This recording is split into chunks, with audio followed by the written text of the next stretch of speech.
Good evening, everybody. Oh look, we've got a big white blob at the bottom of the screen. That is Aki. Welcome to Thursday night. Welcome to DJs and Dragons. I love the name of tonight's episode. Episode 2, Death on the Narrow Sea.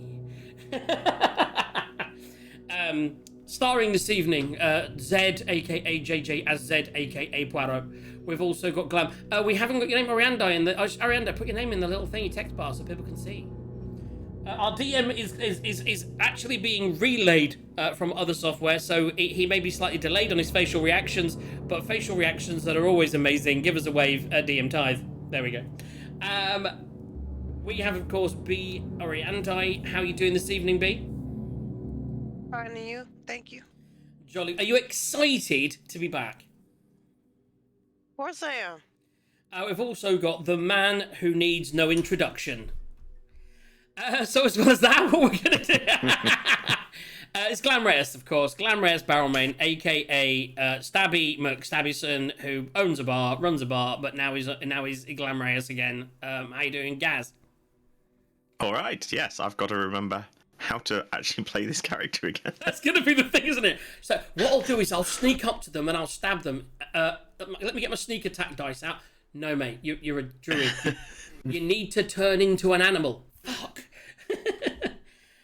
Right, let me find the music that I've got here. Let me drop that. What we're going to do is we're going to go live without Aki. He is running late. He will be here soon, but we can start without him because, I mean, does he really do anything anyway? Just punch things a lot, yeah. Just that's it. I'm just gonna punch this wall and get confused as to whether it's second wind or second breeze or something punch or I don't know. He has so many names for all his abilities.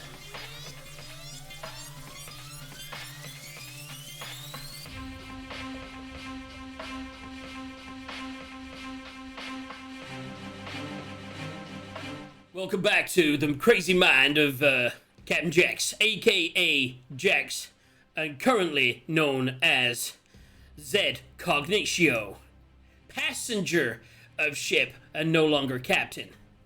It's strange being back at sea, that familiar feeling that is now so alien to me. A lot has changed in the months since I was last at sea. Oh, months. Feels like years. I was a different man back then. Different man on a different path. My new path leads me to the frigid north, looking for a druid named Hal Homan to aid my good friend Glam Reyes. He's trying to rid himself of the darkness that has seeped into his soul since he used necromantic magics to save a child's life. He is suffering. He has suffered. He was turned to stone. And ultimately, I have to say I feel responsible. Were it not for me and Toxie, he would never have faced those dangers. I know this weighs on Toxeros too. I can see it in his eyes. Not right now, because he's not there. We also have been joined on our journey north by another Dragonborn named Ariandai. She's in search of a father that has gone missing, kidnapped by a dark, scary smoke monster. Her goal also lies to the north, so we have become traveling companions. We head north on a boat, but one unlike any I have traveled on before. This boat flies, and I do not mean metaphorically, but literally. It's a flying ship. We've been at sea and air for a couple of days and have just stopped off at a floating island in the sky. We're gonna stock up, meet the locals, who are monks just like my friend Toxie, that are also kind of like a friend of ours called Ken. They're little Kanku bird people. After exploring the island for a time and doing some shopping, we headed back where we were met by our captain, who had some disturbing news. Somebody had been murdered. Dun dun dun. How about that? Yeah. Okay, we're on an airship. Not bad. You are on an airship. Right. If only we had a Toxeros. It's okay. Oh, well. We'll start. He'll come in and he'll just be at the back at the moment. Actually, if you recap the very end of the session, we were walking back without Toxeros anyway because he'd been sent back to the boat after Like the offending naughty the boy he locals. is. Yes. If you want to move your screen as well slightly. Mm-hmm. Right, so yeah, he greeted you as you returned to the boat. Who did? Sullen Was it Toxeroth. Oh, so it's Toxie that told us that there's been a murder. Yeah, he said it exactly like that. Guys, there's been a murder. Okay. A murder. I'm back at the boat, Right. and I'm zooming in on the boat. There we go. Let's move some people around. What do you mean there's been a murder, Toxeros? Well, the El Capitan tells me that while we were off on the island, they've discovered one of the crew members brutally murdered. There we go, Oriandai. It's not Zolo Volo, and it's not the captain. So it's definitely just one of the random people. This is not Game of Thrones. We didn't just kill off one of the major side characters. We were You talking say that, but before. all of these people are beautifully crafted with I know. eloquent and intricate backstories. But they're not Volo. We were talking before the show, and Oriandai said, I think it's going to be Volo. I was like, he won't kill Volo. Volo's been in it since episode 1. Okay, so I'll say to Tuxie, well, I think what we'll do is if you lead us on board, and we'll have to investigate this murder. And I am going to... I can't get Moida out of my head now.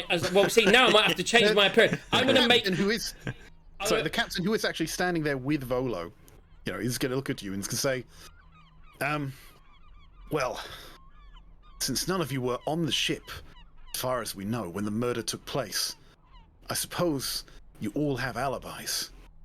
But are you really able to investigate a murder like this? I mean, no offense, but you do seem like a group of misfits and, hardly a City Watch investigator. Or a Magistar. It's funny you asked that. I take out my whatever that Lord's Alliance badge or whatever I got, like the ones they give out in crackers or something.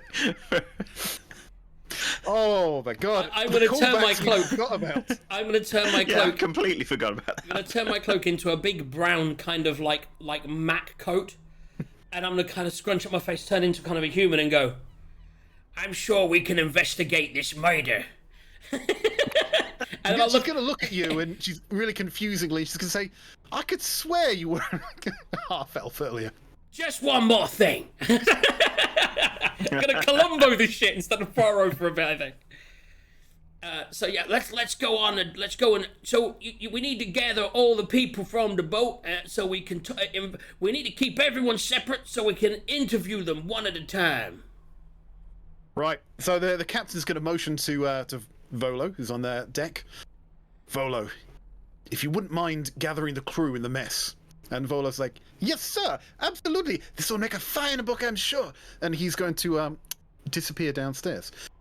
So what are you guys doing? You coming on the boat? Is anyone staying on the island? I think we'll all head on to the boat. I'll pull my two compadres aside and I'll go, okay, guys, what we'll do is this. We should each... So how many members of crew are there, by the way? Because I would know this because I'd have clocked them during the journey. For the purposes of this, because it'll get too complicated otherwise, there are... You see, 1, 2, 3, 4, 5, 6, including the dead person, and Volo and you guys. Okay, so what we'll do is, I'll say, right, so if each of us take one member of crew first, and we'll interview them and see what we can get out of them, or should we maybe double up, then we can have like good cop, bad cop. Yeah, that's what we'll do. So me and Glamreus, we'll take the first one and we'll question them, and then what we'll do is then Orianda, then we can have good Dragonborn, bad Dragonborn. As you can, one of them be like, I know Which that one you is did. which? That's what I can't wait to find out. Because you've got a paladin, right? They are almost classically to a fault lawful good, and then you've got a pious monk. And one of them is going to amazingly play bad Dragonborn. So we have so first of all, so what we'll do is we'll lead us down, and so when we go to the mess hall, are they all in the mess hall together? Before you've even gone down, right? So where was the murder? Well, before you can get to that, So the four of you have got onto deck. Captain follows Volo down there. Well, actually, no. Captain is just as they're walking down the stairs, right? The ship starts shuddering, and you hear a deep, booming bang from the lower decks. And just after you hear that, the ship starts lurching, quite violently. Which way is after? We're going to go with starboard. Anyway, it lurches to the left-hand side, away from the island, tilting at a dangerous angle. Everyone roll me a d20. Oh. Shit. This haven't is more actually like got that. this is more like an initiative d20, but not initiative because that'll take too long.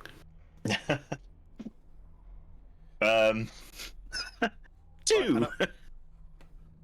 And I'm also going to move you off onto here, and you want number 3. Brilliant! You're on that already.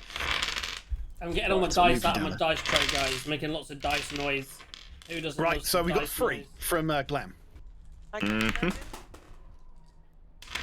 Rolling initiative's quicker because I wouldn't have had to enter my dice tray. I'm just saying. Who is doing sound today? Give me some dramatic music. So you say what you thought that 3 was good? That's our first crit fail of the evening, kids. I have 7. I can't Right, believe does someone want to seven's roll one. for Toxeros? Yeah, not me. I mean, he's not here, so he'll go last. He has done worse than a critical fail. He's not turned up on Yeah, time. So we've had a 1, a 2, and he's still got below us. Right, dramatic music, come on. A dramatic music. Oh Dramatic my goodness. music. Let's go with maybe Call to Battle. There we go. So the ship starts lurching dangerously to the left, almost at a 45-degree angle. You start sliding, sliding quickly towards the edge of the ship. Right, Oriandi, as the highest initiative there, right, you find yourself in plate armor, right, literally 45-degree angles sliding down. There's a lip at the end of it, but you are going at a speed now. It is literally metal on wood. What are you going to do? What is Oriandi going to do to try and save herself from flying over the side of the ship and down into the cold, murky waters below? And I warn you, you're wearing full plate. If you go over the side, you are sinking like a stone. Good question. How would you try and stop yourself?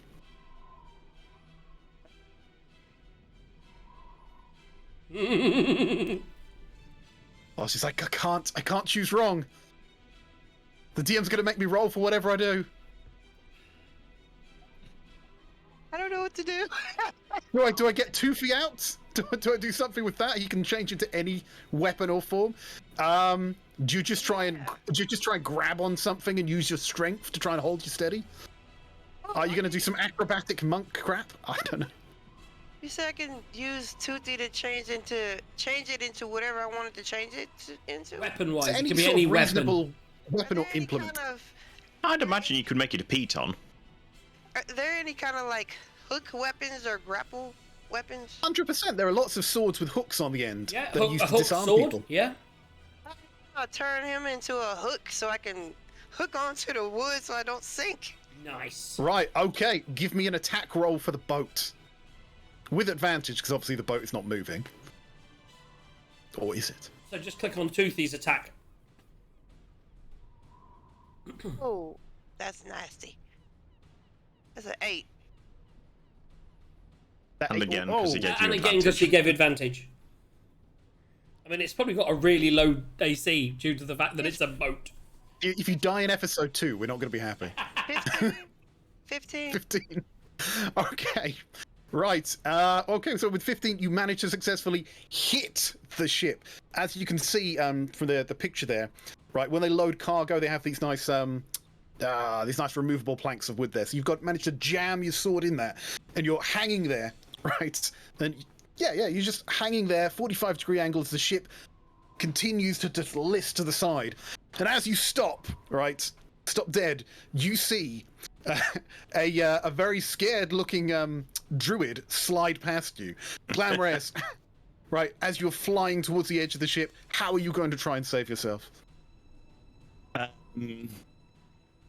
Oh, he's sorted Yes. now. Am I? Oh, no, you're not I level can't 8 yet, fly are yet. you? You're not level 8 yet. No, I can't fly. No, that's the problem. So the best I can come up with is that I cast guidance on myself and just try and grab onto something. Okay, so that is athletics check.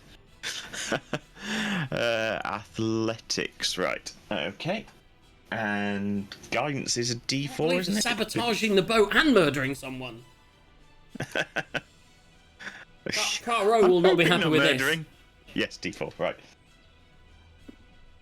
Ooh, that's not good. That's 5 not plus good. 1 plus 1, so 7. Right.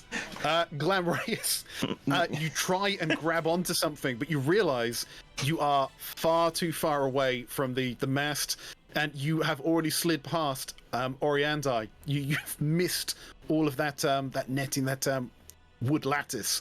Right, so you are halfway towards sliding off the edge of the You could have ship. reached out for Orianda. You could have got advantage on that, I reckon. Right. Oh, possibly. Captain Jax, as you're seeing your friend about to fall off the side of the ship, what are you doing as you yourself start flying past Oriandi on the Speaking right of side? flying past, I'll cast Fly on myself. Not gonna cast it on Glam. I was thinking of using the Wand of Scowls on Glam. Like, make him scowl. But no, I will cast Fly on myself, and then I will use my movement to go over and try and get Glam. Okay. Right, so on this turn you can't do anything, right? Because grapple or whatever you're trying to do, that is an action. Your action What is I a was spell. going to ask on you can his move two turn, in. I was going to check on his turn, would I be able to use a reaction, and can I use a spell as a reaction? You can only use your spells as bonus actions or normal Okay. actions. Yeah, so depending that's on fine. the- So for now, I will fly past him, because I get like my fly speed is 60. doo-doo-doo.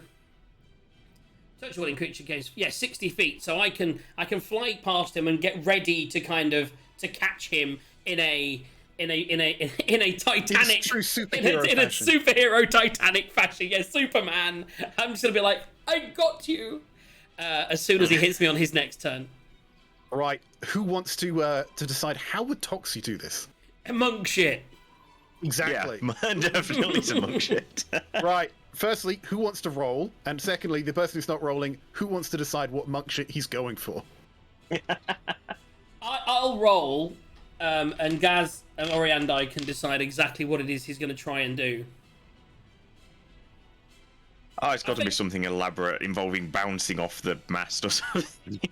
I think he would probably try and move up towards Oriando maybe and reach out to grab.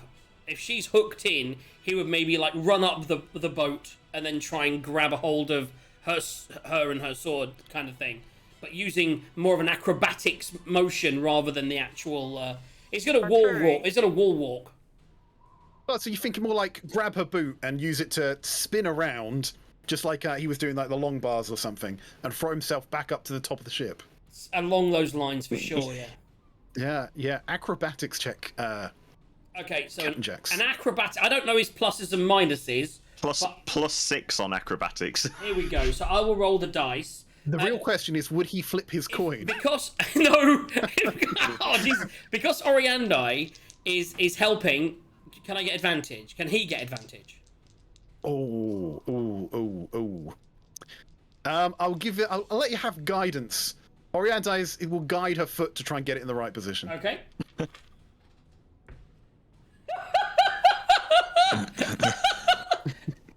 It's a 4 and a 2. That's 6. Plus 6 is 12. 12. It's above half. Oh wow.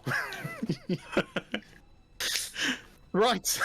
So Toxiros. This is Right, going in dives. dice jail. Toxiros dives down there, grabs Oriandi's boot, starts to swing, and realizes it's not secured as tightly as he thought it was, and just The boot comes flies.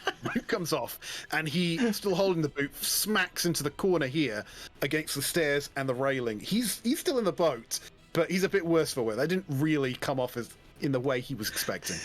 Didn't look Didn't cool look as at cool. all, though. Yeah. Right, so I'm assuming he's trying to style it off as that's what he was intending to do, but it wasn't at all, and everyone knows it. Exactly. He's doing like the drinking out of a boot motion. It's like, I'm so cool. Right, Oriandi, so you're secure there, right? As the boat continues to list, it's starting to right itself again, and it is. You can definitely feel that it's descending. You feel a lot lighter than you would normally, but you can see Glam mid fall off the side of the ship. What are you trying to do, if anything? You can also see Jax, like literally flying after him. You didn't know Jax could fly. This is news to you.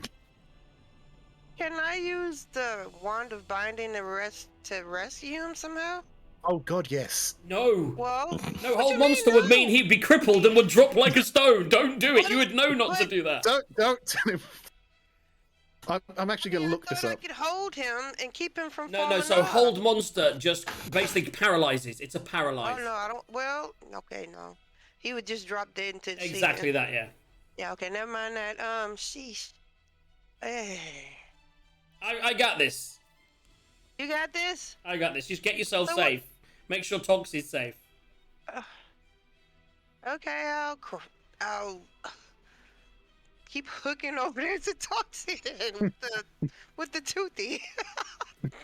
Poor Glam. Right, Glam. Yeah. So you've now fallen. You're now over the edge, and you're just starting to feel yourself fall backwards. There is some sailing beneath you, but given how often you snack, I'm not sure it'd support your weight. But I'm right there. Well, I'm basically going I to was attempt gonna to say, catch you. You can see. I was going to say, Jax if flying Jax towards is you. coming, then yeah, I'll reach towards him. If he wasn't, then I could you shapeshift wanna into try something a that a sail could. So you want to try and grapple Jax? You want to grab him? Well, grapple as in grab a hold of, not grapple as in stop him moving. Well, yeah, But it's yes. still a strength. But you know, yes, you're yes, trying to grab yes. it. In terms, yeah, And yeah. I will use my reaction to do the same. So we kind of like go for a joint grab. Well, no, on your turn, you can get the opportunity if he fails to try Okay. and grab him as well. I'll just try and give him advantage. Our cameras have frozen. I think that might actually be me. I think everyone had frozen for me, so I'm going to restart quickly. Oh, okay. Yeah, I need to restart OBS. I don't know. I need to sort this out. My OBS randomly stops doing stuff. Oh, it is just you, because you are you and DM Tithe. There we go. So Yes, it is, exactly. It is just you. Yeah, just you. We're not worried now. Do your dice... Oh, you can't do your dice roll, because you could lie. I could lie. Right, it's gone.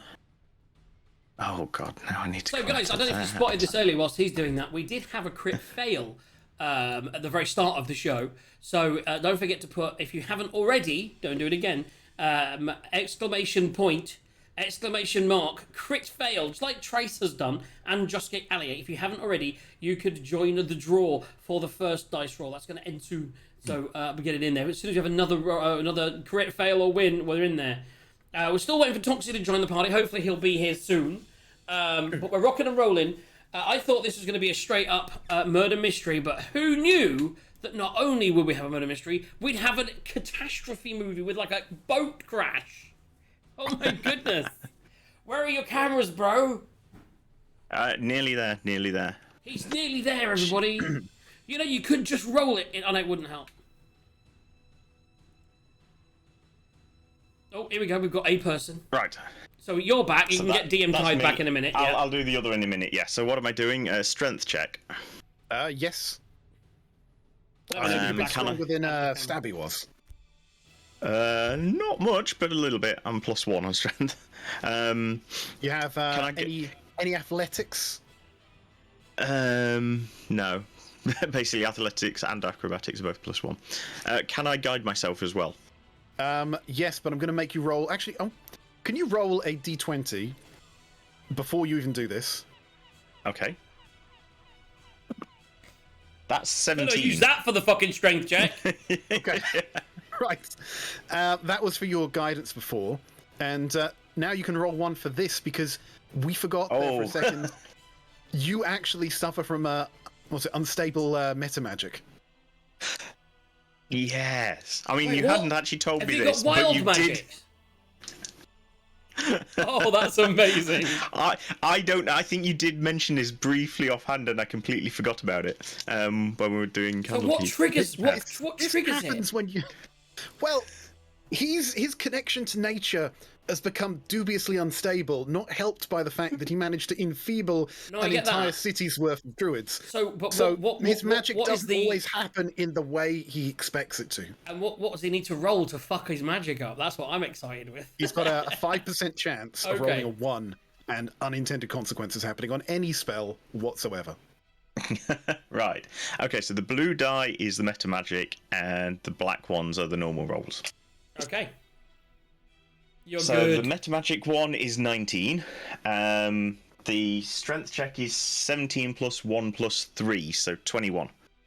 Right. Okay, so you manage to You reach grab out, onto I Jax. reach out, and I grab. And I'd like to think it's like one of these kind of grabs. Like with that kind of roll, we got a proper bro grab. Yeah. Right. What is your carrying capacity while flying? Because some of these have restrictions.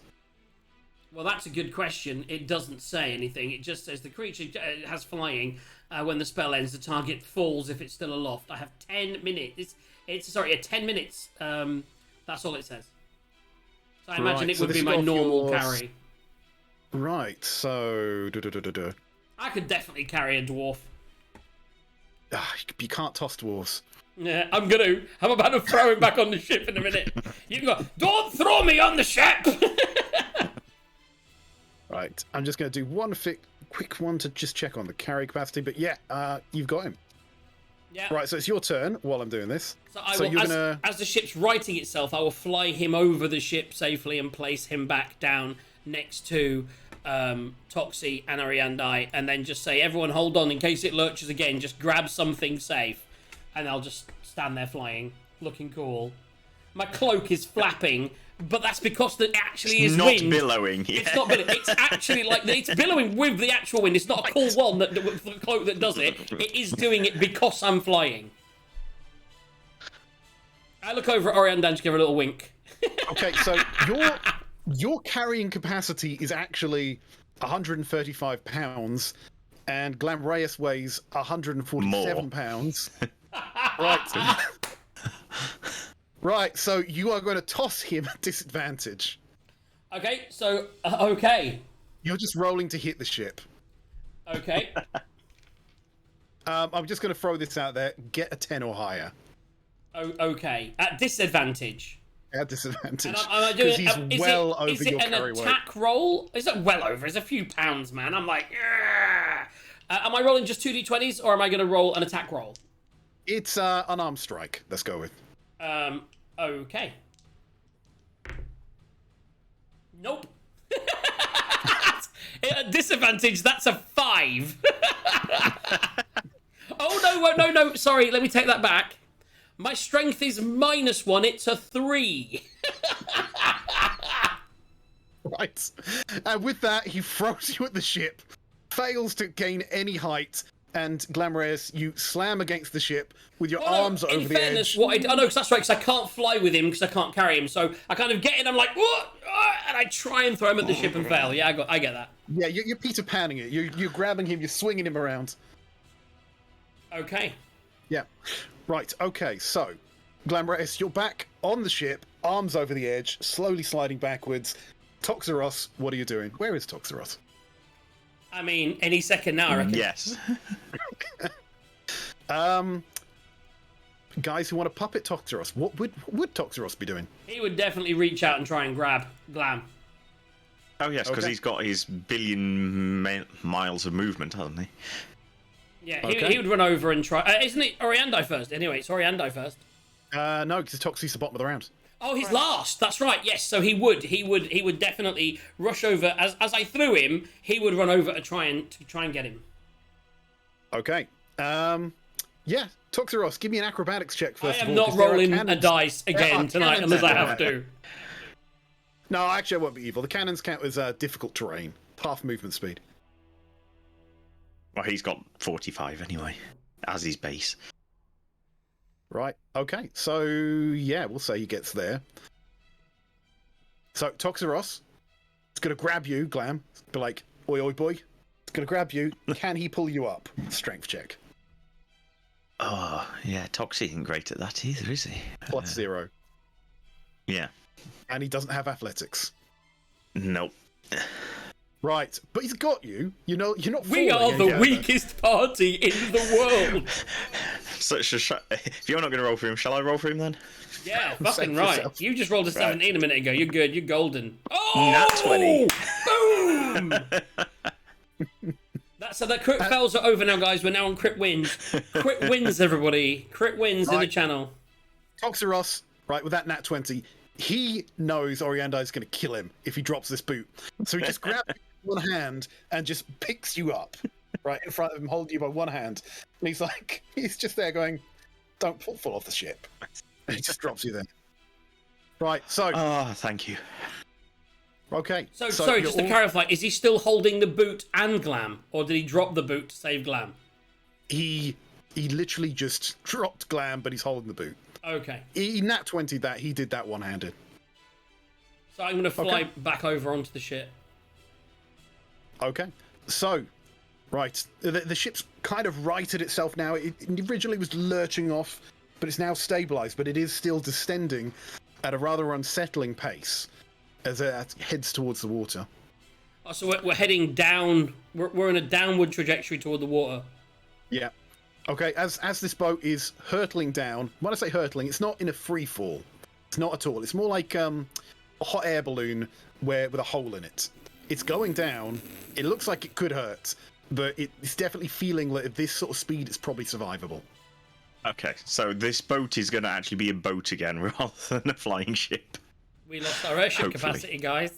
I'm going And to shout after out you to the... spent half an hour setting up a scene for airship. Half an hour to set up the airship sound effects. Half an hour for airship sound effects. So I will shout out to the captain. I'll be like, Captain, is there anything we can do to help? Right, from the hatch down into the galleyway, right, because the captain has been there. They were only just on their way down when all this kicked off, and you can see them holding onto a handrail, and they scream at you to get down under deck, lest you be washed clean off deck when we hit the water. I will say, don't worry about me. I can fly. I believe I can fly. But I will help everyone else to get below deck, and then I will just move away from the big splashy splash. So is there nothing? Okay. Is there nothing we can do? Can we not like pull a? Is there not like a parachute or something on in case the engines fail? You don't have like a big parachute. Right, and she kind of looks at you a bit sarcastically, and she says, right, over this howling wind, right, well, unfortunately, it was our engineer, well, our arcanist, who was murdered. That's interesting. Wait, did you say over some serious wind? Let me up the sound effect for wind. One sec, there we go. You've got to use these while you've got the time. So, Yeah. I am just looking quickly, whilst I'm getting everyone down below, I'm trying to remember my spells, and I am just going to scrape over to scritch, blah, blah, blah. One creature or object that you see within range. How heavy, though? It doesn't say, but I won't cast it if I'm not allowed, but if I'm allowed, I will cast Levitate on the ship and slowly I know- lower it to the I ground. know for a fact Levistate is capped at 400 pounds because you tried to lift a cover stone with it once. Oh, and you're right, it's 500 pounds. I'm guessing the ship weighs more than that. But you can People on the definitely ship do way one more than that. person. No, that's what I was going to do for... If I'd have failed on my catch of Glam, I was going to cast it then. But I'm not going to waste it on I the see. ship. I got back up. I was going to turn into a cat because cats just can Always always land fall on right their way up. feet. Yeah. Yeah, to just land on the sail and bounce back up and go curl up on Toxie's lap and purr.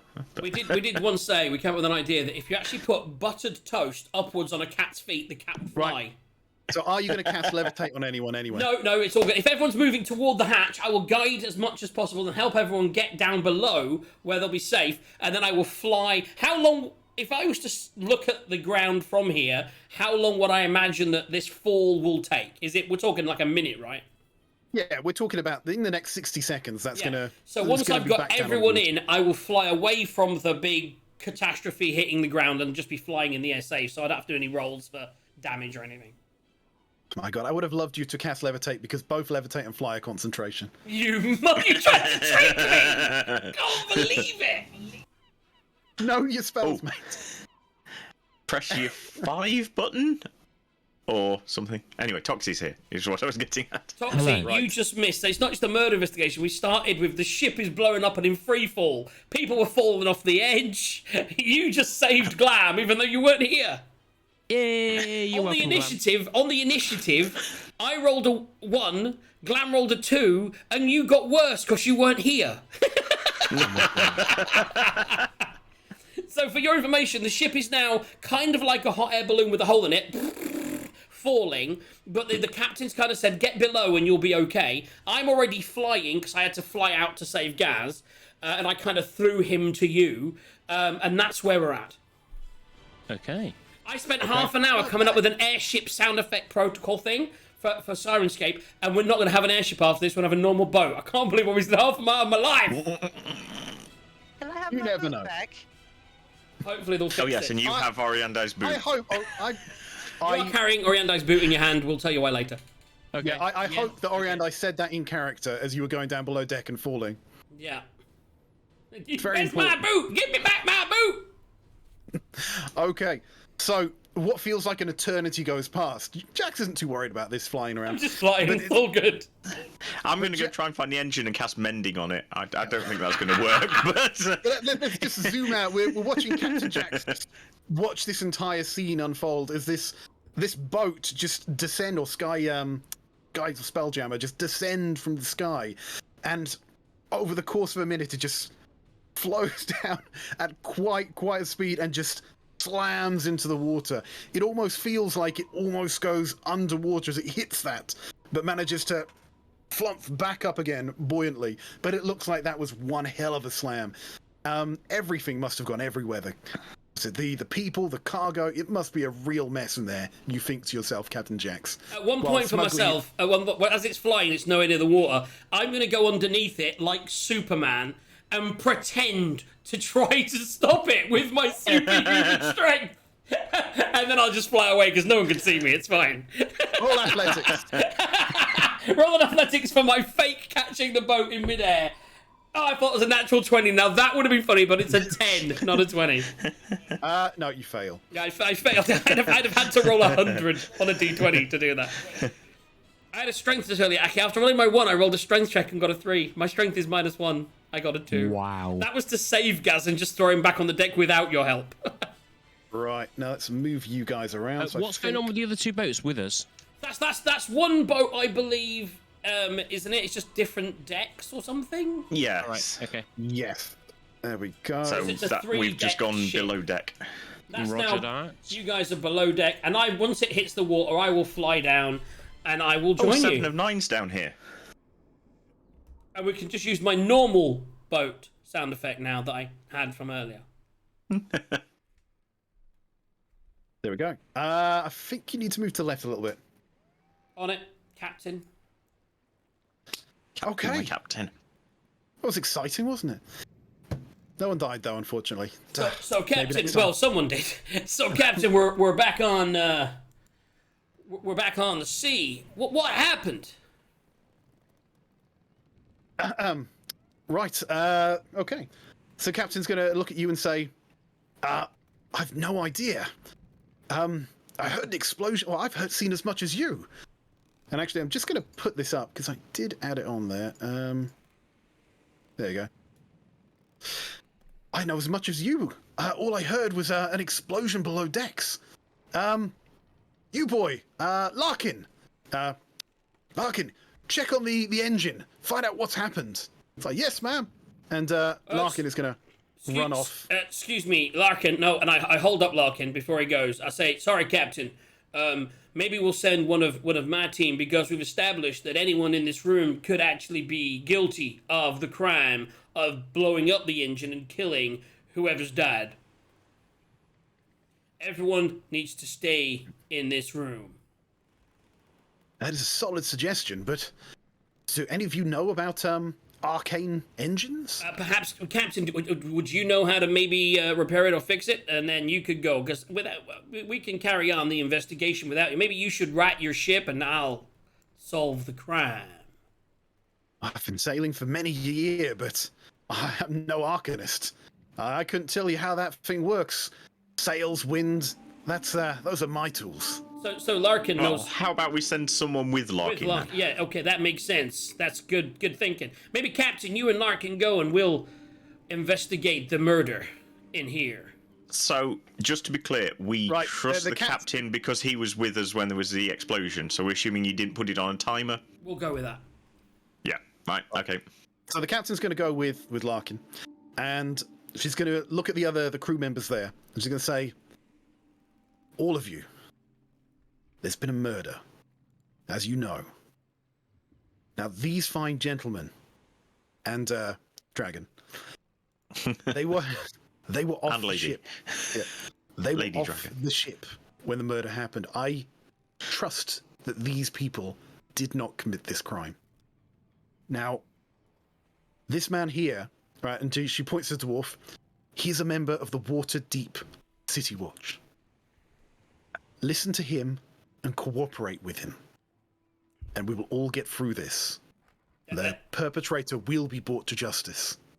And she does that with her hand on the desk. Will be brought to justice. See justice. And I am a famous investigator. Roll perception. Obviously, I've now got my cloak's like a white thing, and I'm going for the Poirot look. 16 plus a million, 25. Yeah, Volo's going to pipe up. Ah, yes, my friend is fantastic at investigating. You should have seen the mystery they solved in Waterdeep. They found a million dragons. Admittedly, they weren't able to keep them all, but they found them, and that is what matters. So, if I could just get everybody's name, that is where we will begin. I wonder if I can show nameplates for you. That'd be good. And I will say, what we need to do is I will need one of you. So I'm going to say the two guys to the south, big beardy guy and red-headed chick. I'm going to guide Right. one to the room to the left, one to the room to the right. And I will... Right, so the room to the right, and I should probably bring this on the on the actual layer. The room to the right is the actual scene of the crime. Okay, so in fact, then actually we'll just grab one person and we'll put them in the room, the safe room. We'll leave everyone in here, and I will say for now, Toxie, Right, so we'll put them in your room. There we go. Toxie and Ariandai. We decided. So Toxie, we decided we were going to split into two teams to investigate. Me and Glam are going to be good cop, bad cop. And you and Oriandai are going to be good Dragonborn, bad Dragonborn. And we don't know haven't between the decided two of who's you yet. who's going to be which. So, who wants to go first in investigating this murder and sabotage? I'm going to cheat because I've got a little pendant.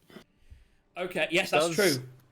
Before you start attempting to cheat, because it does require a roll, did anyone wish to investigate the scene of the crime? Yeah, let's all of us actually. Let's leave. I'll say, Glamleus, if you wanted to guard the people in here, we'll move the people. So yeah, we'll put one in the room to the south, one in the room to the west, and then we'll open the door to the east, and we will. I will let anyone with good investigation. Who's, Probably me. It's probably me and you, isn't it, that need to investigate? I'm not sure. Oriandai looks like an investigative type.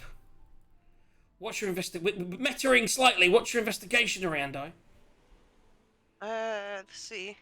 Halfway Plus down the 2. list. Yeah, so same as me. So what we'll do is we'll let you guys I will guys go. roll. Yeah. So if actually at Toxie we'll give you advantage if you want to roll. Yep. We'll just stand Oh, there sorry, and so what are you trying to do right now? And the DM will dictate whether you get advantage or Fuck not. you. Going to That's a good point. investigate. We're going to investigate the crime scene, and one of them's going to help me. Okay, so who is helping you, Toxeros? Oriandai, I'll put the people in the room. I take Ori, and we'll go with that. You investigate first, and me and Glam will start to do the questioning in a second. Right. So as you go down to investigate the body, being one of the motley crew, Volo instinctively follows you. So yes, Toxeros, we will find the clues, and this will make a final book. We'll call it Murder on the Sea Witch. I can see it now. At this point, I stop Volo and say, "Don't walk in. We need to keep the crime scene immaculate." What do you mean immaculate? It's a body. She's dead. I need to make sure that nothing is disturbed. Wound me. I would not disturb a You body. can see, but you cannot touch. Ah, that's fine. I only want a quick look anyway. A quick look will be allowed as soon as we've completed our investigation. Is that okay, Volo? Say this, you're making me feel so guilty. You know me, Volo. We had that fun time. You helped me out. You found my friend. You gave you a mansion. You remember that? I'm going to narrow my eyes at him and just go, "You've been told, Volo." Roll intimidation. Fuck's sake. It's 13 plus 0. 13.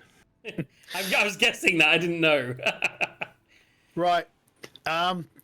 So Volo is he's not really terribly intimidated. He's well travelled. He's been intimidated by people much bigger than you, quite literally, and seen things a lot scarier. But he gets the point. He knows he's not going to be allowed. He feels more like he's being bounced from a tavern or something. And Chastised child. honestly, he looks a little bit hurt. But he slinks back and sits down on the. That's why I try and move characters using Twitch. I know, yeah, exactly. Yeah. And he sits down in the mess, feeling a bit sorry for himself.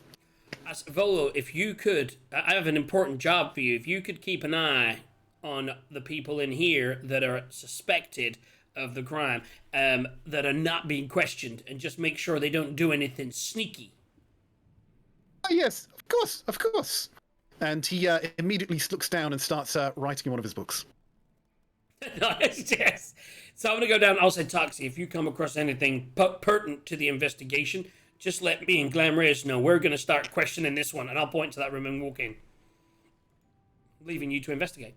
Okay, let's do this. So, Glamrez, with if you wanna Oriandi's move help... yourself in. Yep. Go on, Toxic.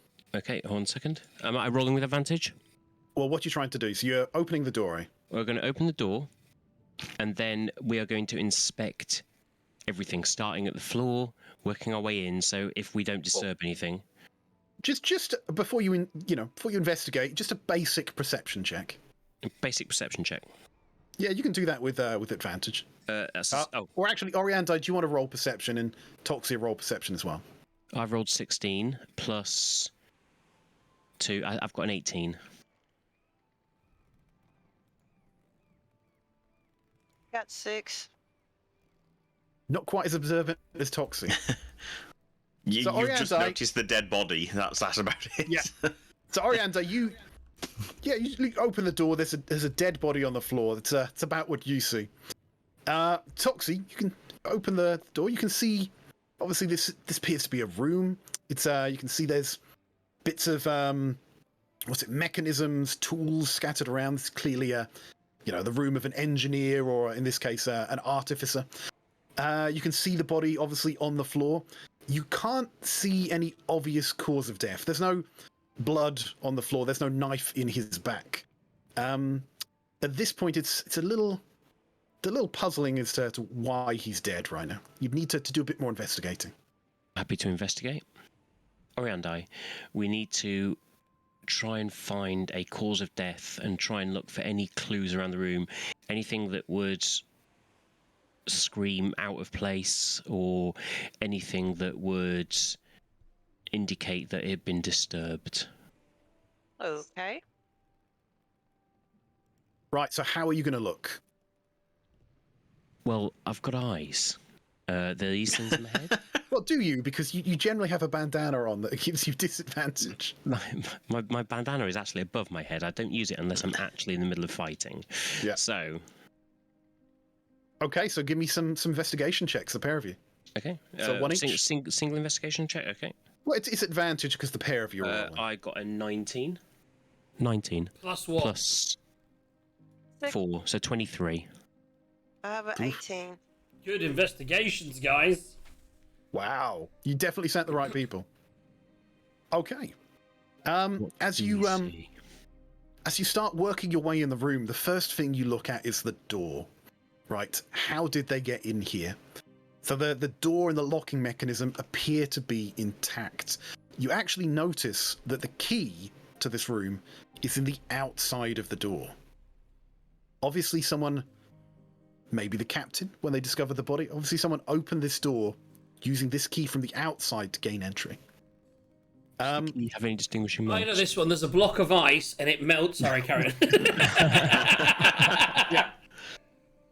on. Yeah. You also notice. No, there's no block of ice. There's no wet floor. Actually, no. I think the floor might be a bit Yeah, wet because we just fucking you- fell from 1,000 feet. because you did fall from 1,000 feet, and you notice that one of the two windows is open as well, so water would have come in. As you turn over the body, you can see that the individual appears to have been strangled or garroted or choked, something along those lines, because you can see bruising along the front of their neck, Not the back. and with not the back. And with an 18, what's it, 23, you can see that the bruising seems to form a very distinctive pattern.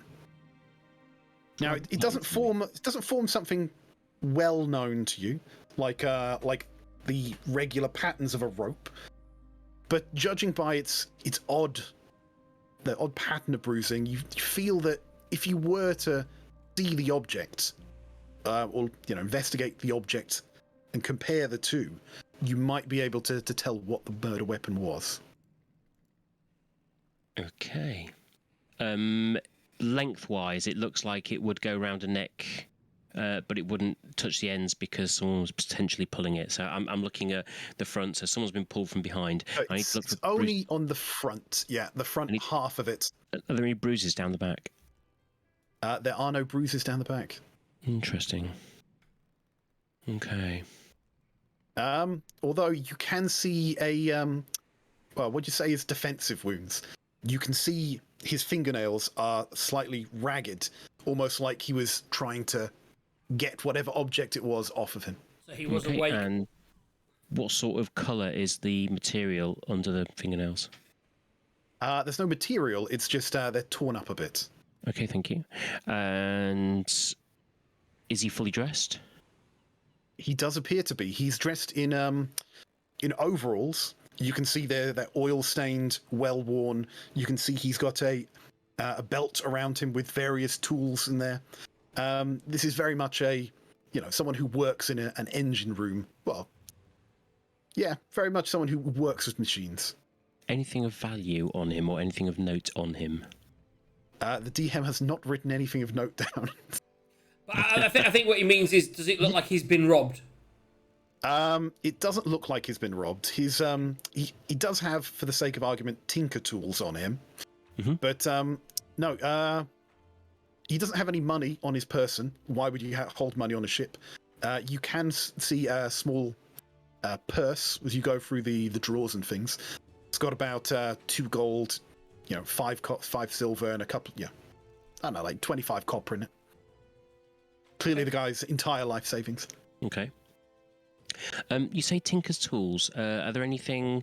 Like- Tinker's tools are just the same as alchemist tools. It's an object you can take on your character if you wanted to invest in learning how to make tinkering tools, clocks.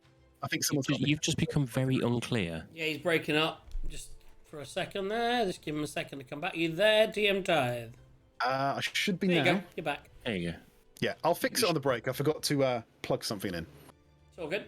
So yeah, so he's He got needs- just he needs to standard pay for Tinker's internet. tools. Tinker's tools are like thieves' tools. It's just like a thing you have on you to do your job. Okay, can I extract the Tinker's tools and stick it in my backpack, please? You certainly can, because no one is watching. Except Yes, for you can- Oriandai. Except Oriandai. She's watching. She knows. Oriandai, how do you feel about corpse robbing going on? Hey, do what you gotta do. I didn't see a thing. At which point I would turn around. I've turned around to Iron The and gone, DM thinking, at what point does it count as oath breaking? this might be useful for later. but it can stay on the ship for all I care. Okay. Right. So, I pop my head out. He relays that to me. I'm gonna get pardon, mademoiselle. What is your name? my name is Jezo. Are you mocking my accent? Oh, I would never. No, not you. That character, because she had a similar accent. That's like I think it's funny that we're from the same area. Gonna go, I would never mock your accent. Would you please take a seat, young lady? By the way, insight check that. Okay. Yeah, no. that's with my wisdom. That's a 6. Yeah, you're none the wiser. That's actually a 7 because my insight I can't get below 0. So I will please take a seat. Yeah, sit down. Yeah, Jezo obliges. I'm a famous investigator. I'm here to question you regarding the disappointing circumstance that we're in. Just looking around, what a disaster! The fall from the sky. Oh my God! My heart was. I was flying, but everyone else looked so scary. Where were you when the big kaboom happened and we discovered the dead person? Where were you at the time? She's gonna take a second to compose herself, because, like you said, it's a tragedy. She's gonna say, "Oh, and I need to look at that. Poor Haddon. I served with him for at least a year. Who would do this? And to sabotage the ship while we're in midair, that's craziness. But yes, to answer your question, I was in the captain's quarters. We were by the way, she's distinctly dropped your accent there. That's fine. I was in the captain's quarters. We were charting a course for the next days to reach Luskan. In fact, I remember it clearly. I was telling, and she will attest. I was telling her how much I was looking forward to reaching Luskan and to seeing my favorite tavern, which I've actually got written down here because it really exists. The One-Eyed Jack's. It's a real place. Of course it is. Don't look it up. Don't look it up. I can hear tapping. I can obviously attest this with the captain herself. She would confirm. I was with her. What is it exactly? No. She's going to say I remember distinctly. I was with her until about 15 minutes before the murder was discovered. When I went down to the galley, and I took my lunch with the others. Yes, I took my meal with the others. I look over to Gaz and go, "So you had opportunity." Give him a little wink. I'm sure the others would attest that I was there. So all of you were together in the galley while this went down? Well, it would have been. Was anyone missing? I'm getting right up in your face. I'm gonna say, don't hurt her. Oh my God. Hurt me? What? He gets very angry sometimes with murder. He's gonna to look at you a bit slyly and go, I do like them rough. Just wow. Sorry. Yeah. Oh, amazing. But that is somewhat inappropriate right now. Right? Yeah. No, please don't hurt me. I swear I was innocent. I was with the captain the whole time until I went down to the galley. So you were with the captain and then the galley, but there was the time when you left the captain's quarters and you walked to the galley. Did you see anything? Maybe you thought at the time normal, but now you're thinking, maybe petit peu, little something. Well, I didn't see Larkin. I distinctly remember that he was missing, but Vola was definitely in the galley. You could hear him from the captain's quarters. So Volo can testament to your position at the time of the Kabika Kaboom, yeah? I'm sure he would. I'm very sure he would. Oh, okay. Please. So, You do I believe her? Insight check. Yeah, nice one. I forgot, but I always forget you can do that. I forget people lie. Yeah. I mean, all of them do seem to have an alibi, as in she's setting up alibis, but still worth seeing. Do we believe her? Quick insight check then, guys. Come on, we believe in you.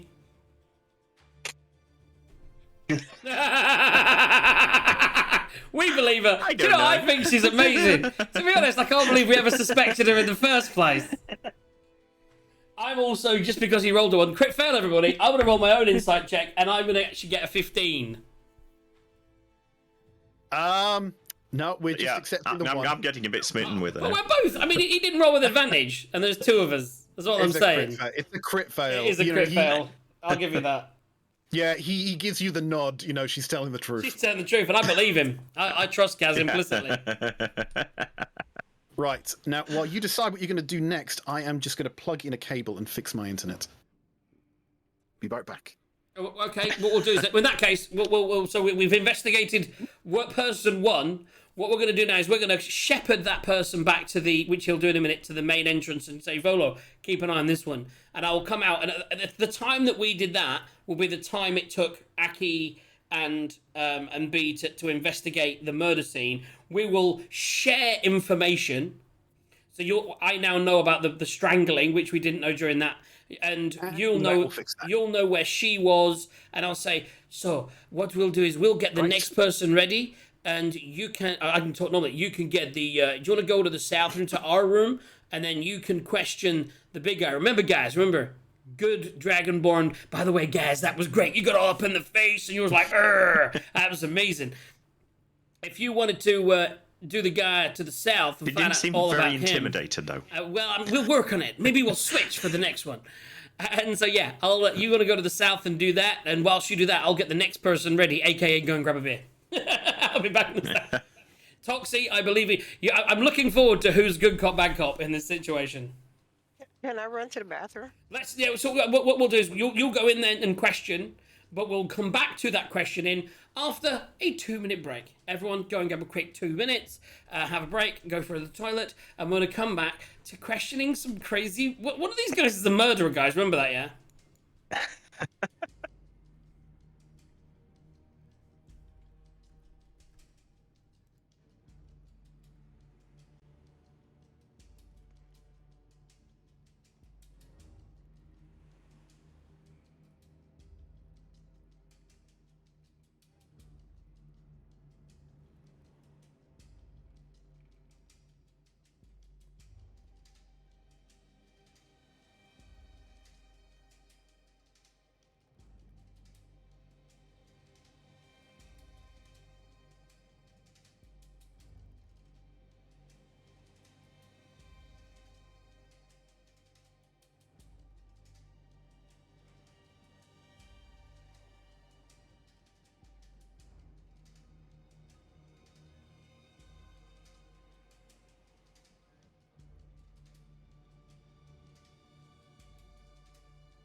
Hello.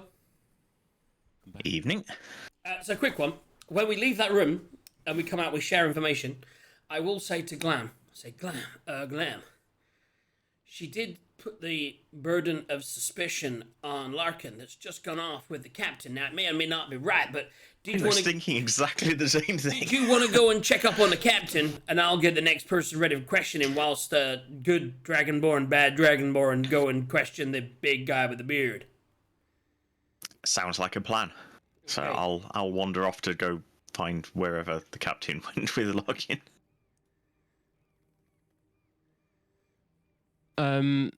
Hey. Splitting the party oh, three sorry. ways. What could go wrong? Ori, Yeah. And which and of us is going as you go first? down, by the way, to see Larkin, Volo starts wandering down with you. Because again, he's part of the gang, isn't he? Okay, while I wasn't going to do this yet, but while he's wandering down, I'll just say, so she was just saying when the big explosion happened, she was in the galley with you. Is that right? Maybe. I don't know. I was talking to the Nats. I was regaling her on my latest book that I've been writing. It's called the Mercenary and the Monk. It's an epic love story of mismatched lovers. It's not at all based on real characters. Any likeness to anyone living or dead is purely coincidental. But oh, she does this thing with her finger. It's very erotic. Who was she? What? He was talking to whom? Well, you're not there. You don't get to ask. No, I'm saying from my notes. But who Right, was well, he you talking have been to? on the ship for several days. You would know their names. Yes. So just to run them down quick. Yeah. So obviously you were talking to Jezzo Steelgrove, if you care for last names. In the rear of the ship, you have placed the cook. We know his name. We know his name. He's awesome, Boldar. Bolvar. Right, you've got you obviously know the captain. Larkin, you would know, is the apprenticed arcanist, right? So he's pretty low level, but he's the apprentice there. Obviously the person killed was Haddon Stillwater, and the last one there was just Nat, and she was the bosun. How do you spell that? And Juz. Sorry, no, it's just Nat. She has no last name. She's like Cher or Madonna. Okay. Okay, so Volo and Nat were together. Oh, so Volo was with just Jezzo. Nat, yeah? That Volo was in the mess. So all of this. Well, will so hap- far, that's what they're telling us. So Yeah. all of this would have happened in the space of an hour, ish. So you got to the island. You were there for around about an hour before returning to the ship to this tragedy. So that is what you're really investigating, is the happenings, goings on in that hour that you were away from the ship. Okay. So in that time, Volo is basically telling Glamreus that he was in the ship's mess, taking his meal with Nat, who he was, raving about his latest book that he's writing or planning to write. He writes a lot of books. So, yeah, cool. I'm just going to tell Oriandai off camera. By the way, that is only with Glam at the moment, that knowledge. That's it. I'm going to tell Oriandai, though, because I would know this. Anyway, just so that she understands, because she asked me earlier. So the person that you're about to question is the person that's been kind of giving you the stink eye because you stole his room. Just so that you know. Wait, what's his name? What's his name? His name is Boldar, and he's the chef. And he's all right. He's a nice enough guy. I was talking to him on the deck, but he's a little bit pissed that you stole his accommodations. I hope I don't. Or I shouldn't eat his food. So exactly, and you can now be bad cop, or who's going to be good cop? Who's good cop? Who's bad cop? Let's find He out. did get extra gold for it, though, so. He did. Okay, so Toxeros, Oriandai, what are you doing? Which of us goes first? That's up to you. Rory, roll a d20. Let's find out. So I assume you're going into the room first of all. Mm-hmm. All right, so let's just move the pair of Well, you down. before we do, we just need to find out who's going first. Oh, you got an 18. Okay. An 18 No, for, no, for no, what? no, no. That's something What? else. That's What are something you trying to else. do? He's trying to work out That's who's the going last first. thing. That was not my D20. That is. Oh shoot. 16 against a Cool. 10. You get first choice. What would you rather be, good cop or bad cop?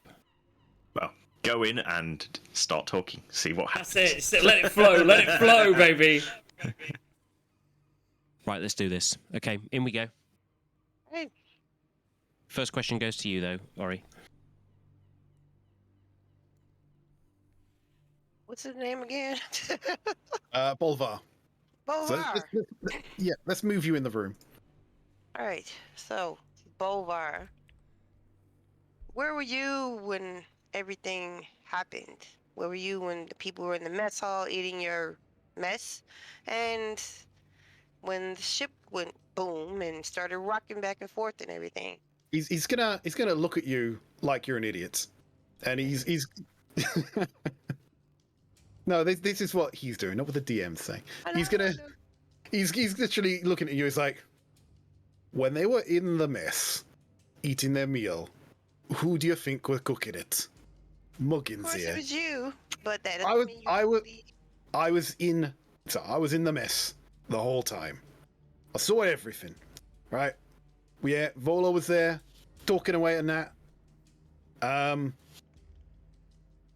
that, yeah, we had Adam. He came up. He sent his apprentice downstairs. Yeah. And then towards about 15 minutes before you guys got back, I took a meal down to Larkin. And yeah, that's about it. And it wasn't until I got back and the captain was trying to find Adam so we could set off that she opened up the cabin and found the body. But no, I was in the mess the whole time. I'm sure Volo and Nat could attest that I was there. And certainly Larkin when I brought him his food. So you weren't in the mess the whole time because you had to leave to take Larkin his food. Think about what you said. Oh, Yep. guys got to eat, Annie. Of course, but you weren't in the mess the whole time, so I'm just saying, you gotta choose your words carefully. Are you accusing me of being the murderer? Did I say you were the murderer? No, I did not. I just said you were in a mess the whole time, but you had to leave the mess to take the food down to Larkin. We've established who the good and bad cop is. Okay. Forgive my friend. Yeah. Um, If you're about to use your necklace, the surface forts don't need you to read his mind. It's annoyance. what did you have? What did you have for tea? What did he have for tea? Yeah, in the mess hall. I didn't have nothing. I was cooking it for other people. Should know the cook eats last. Oh, what did you cook for the guy that you took? It'd be the chef's surprise. It's otherwise known as anything that hasn't gone off, put in a bowl and boiled to death. The chuck it in. Yeah, it's like a Friday night casserole. It's everything that's there. It's mystery meat. And what time do you normally eat then? Well, I still haven't eaten, and I'll be glad if you can get this over with quickly so I can. At which point I'm going to take a break and just from questioning him, have a quick rummage in my bag, pull out a pack of rations, and start to open it in front of him, and then give Ori the nod. He's looking at you, and he's looking at you, and he's like, that bastard. He's doing that on purpose. You're like eating a chocolate bar in front of a child. You're being very. I haven't eaten spiteful. it yet. I've just cracking it, and then Nice. give a nod to Ori. Ori. Does look good. Are you Is that what hungry? you're saying out loud? Yeah, I do say that out loud. Ooh, Are you yeah, hungry now? Does it look good to you too? Because I'm getting hungry. you Been out the boat you all know day. I'm hungry. Why are you saying this? It's torture. This is unfair. It's not torture. I mean, never. You don't understand. Dwarves, we need we need food. When we see it, we. If you knew a dwarf, you'd know. You'd understand. There's a lot more where this came from. Now, I can sort it out for you. We just need you to answer some of the ladies' questions, pointing at Ori. Fine. Anything that will get me out of here quicker. And, fuller. So how long were you down giving food to Larkin before you went back to the mess hall? Must have only been 2. No, it was about 15 minutes actually. I hadn't come back up until just before the captain, because she was looking for Adam. That's when I came up. She was banging on the door before she opened it. But I spent about 15 minutes down in the engine room, as you call it. You know, I don't know what it does or what, but you know that Larkin there, he couldn't shut up about Adam. Oh, I think he had an axe to grind there. He really wanted to go on that island, you see. But Adam told him to do some maintenance while the ship was at rest. Oh, I don't know. That kid was really cut up about that, I think. So you spent 15 minutes listening to Larkin rants about not being able to go on the island. I don't know about you, but if you spend a long time on a ship, you'll realise not a lot happens. And boredom is the enemy. If you've ever seen someone go, lose it, it ain't pretty. You got to take these distractions when they come. At this point, I'm going to break off some of the rations and hand it to him. Oh, thank you very much. He's going to nod and he's going to take a bite out of... What was that? Just a little bit of jerky. Oh, delicious. Oh, is there any other questions, boys, or could I get back to that chef special? 15 minutes. 15 minutes, you said down there. Yeah, 15 minutes. With Larkin. A long time. Very long time. Well, I'm sure that he'll whole time? confirm I was there with him. Yeah, if you're looking for an alibi. Wonder what else you talked about. Well, I didn't do much talking. Just listening. So what I'm going to do at this point is hand over the rest of the pack, the food, to the dwarf man. Yeah. And then what I'm going to do is I'm going to just hold the medallion of thoughts quite subtly, and let's do a proper investigation check. Right, so I believe the Medallion of Thoughts allows you to see surface thoughts. So surface impressions before you have to roll. Yes. So he sees the surface impressions, and then he can choose whether he dives deep or not. So he gets surface impressions first for free. Yeah, which in this case will be contentment, enjoyment, and from the food that he's eating, with a hint of concern, because this is all very worrying what's happened and the accusations being implied. Not said out loud, Orianda, implied. So then, if you want to dive deeper, he will know you've done it if he succeeds in his role. If he doesn't, he won't know, and you'll know his deeper thoughts. But you can only do that 3 times a day, I think. I can indeed, and now is going to be one of them. Okay. So I am going to... Oh, if you're ever going to use a net, it's a murder mystery. Oh, for fucking sure. While you're investigating someone, it's like, what can he say? If you... I was trying to delve into your mind. I'm trying to see who heard it. Yeah. A wisdom saving throw of DC 13. Go. Go get your DCs up. That's a fail. Nice. Okay, so... He's guilty. That'd be amazing. Right. I gain insight into his reasoning. Okay, reasoning 4. For the answers to the questions he gives you going forward. Yes. So it works like a lie detector. Yeah. Basically. Is he lying? Well, you have to ask him a question. Okay. I'll also understand his emotional state and something that looms large in his mind, such as something he's worrying over, he's loving, or he's hating. So let's start with that. Okay, so his loving or hating, something. His emotional state is is very, very worried. The thing that's looming large in his mind is he lied to you earlier. He didn't just cook food for Larkin. He cooked the food for Hadham. Haddon. And he took it to Haddam 15 minutes before you guys came back. Haddam was alive and well in his room and told him that he wasn't hungry and to give it to Larkin. But he's worried that having gone into his room, and so if someone says that, tells you that you will think that he killed him. Oh, he's innocent. So, and he's told us that, or I know this through. You know it from his thoughts. That he saw Haddam alive 15 minutes before he went down to Larkin. And he's worried that you will think he's the killer because he was the last person to enter the room. Also gives Larkin kind of an alibi.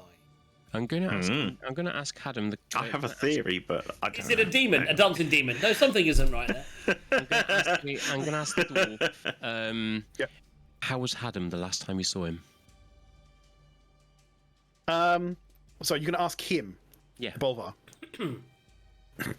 Well, when he came up, he just a bit tired, I think.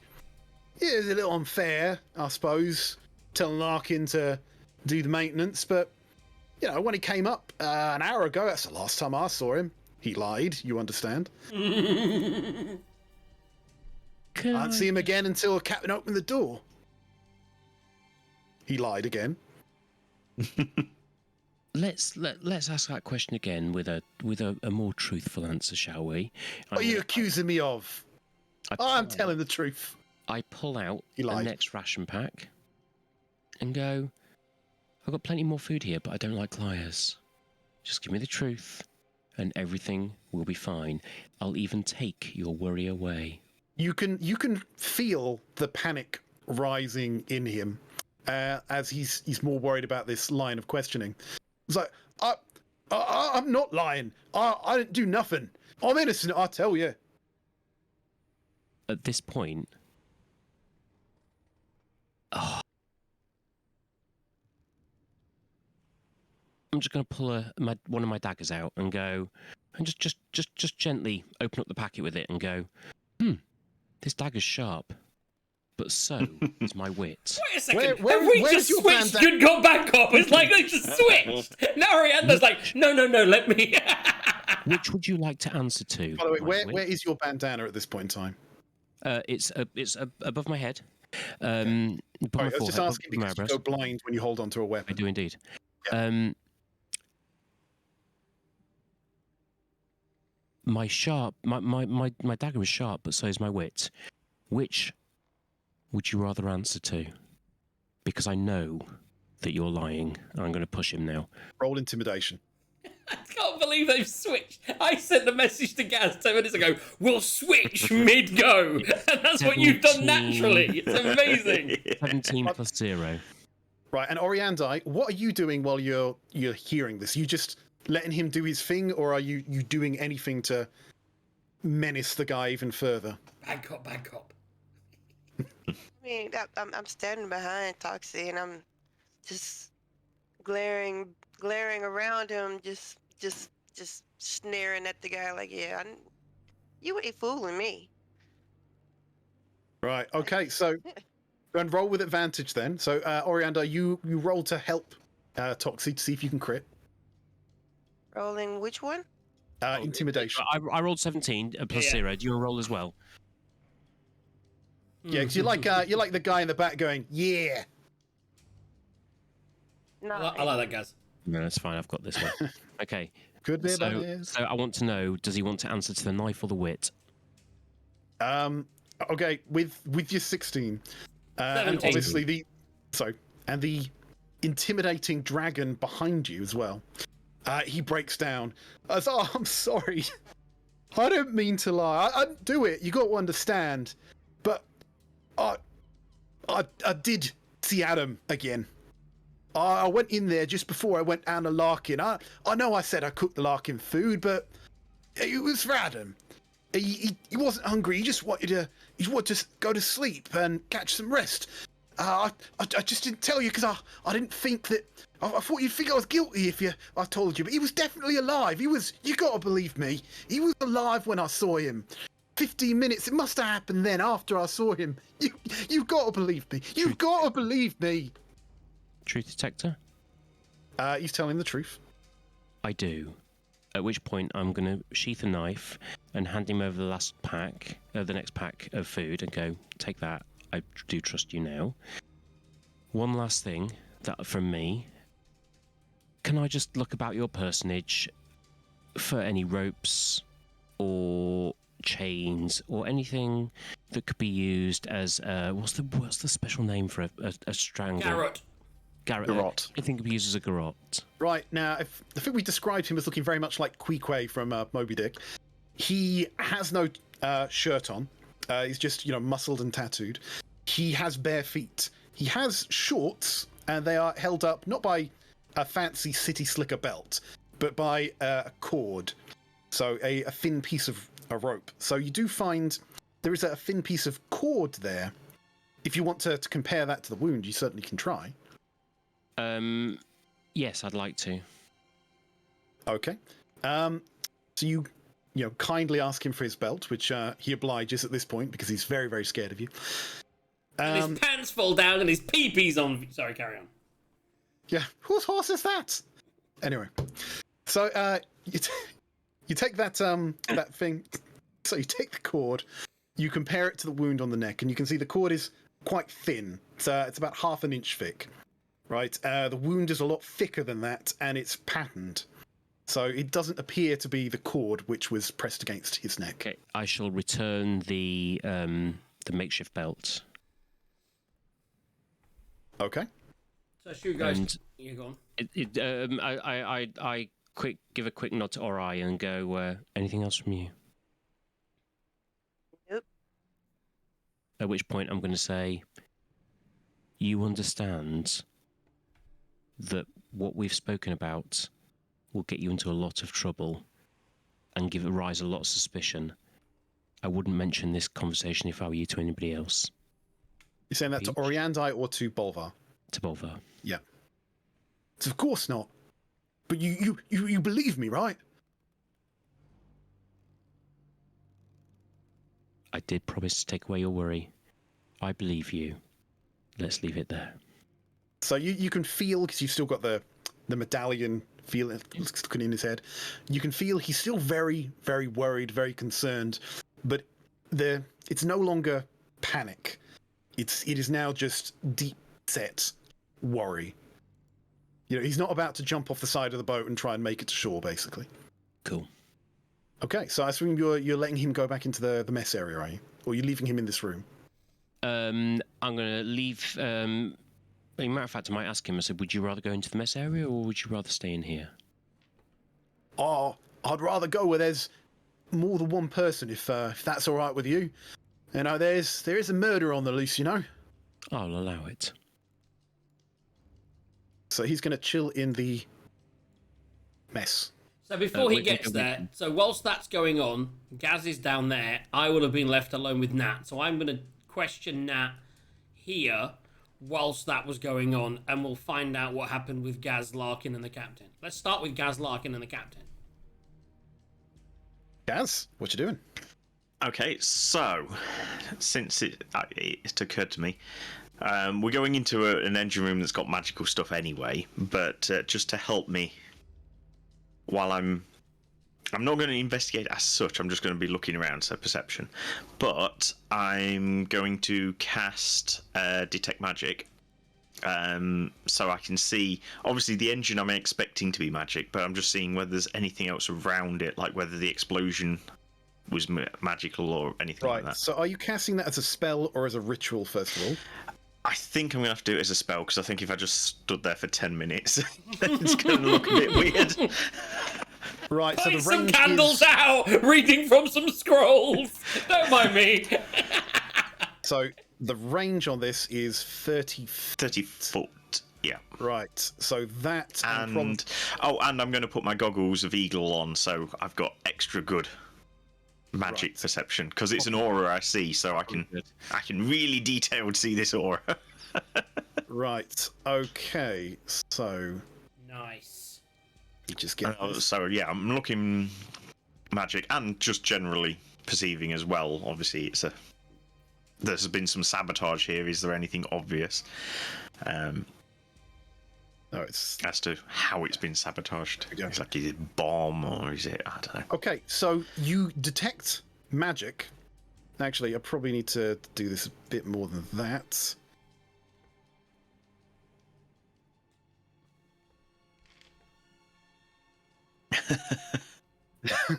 Your friends have a lot of magical items. Yes. Yeah, we're on a different floor, so. It's 30 foot. All right, like so you would still sense it and see it through the walls, right? Got you. Okay, so you are detecting magic coming from there behind the door in the engine room, but you are also detecting multiple magic sources north of you. Okay. Those appear to be moving around a little bit. You could assume that they attach to your friends who have magical daggers and shields and all sorts. So you kind of see that in the deck above you, but you can't tell which deck it comes from, just the direction. So I've also put some boxes there for you on the upper decks. So here we go. Okay. So interestingly, none in the murdered cabin. Okay, interesting. But there are some in places that there aren't people at the moment. Anyway, so yeah, for the moment, the cannons would all be magical. One would hope. Right, and that one's not deciding to fit right, so ugh. Anyway, yeah, so there are multiple magical things floating around. excellent. Yes. So, did you say the door's closed at the moment? So yeah, we'll open the door and just make sure the captain and Larkin are still alive. Right, so you open the door and you've got the captain and Larkin in mid conversation. So you can hear the captain essentially saying, you know, what do you mean you can't fix it? It's like, I'm only an apprentice. I'm not like a full arcanist, you know. I know how to, you know, tighten the bolts and you know, change the elixirs and things, but I don't really know how it works. I mean, if you look there, you can see the guide rod's gone. I mean, how's it you're gonna conduct the, you know, bottled lightning from the crystal thing to the, you know, the outsider booster things? So yeah, there's definitely like damage to that engine.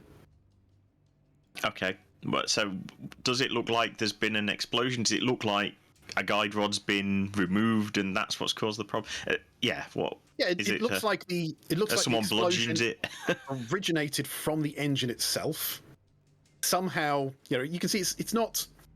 Well, I don't know whether you're a bomb expert or not, but it looks like it definitely originated from the engine. There are char marks on the engine and some of the wood around that as well. Okay.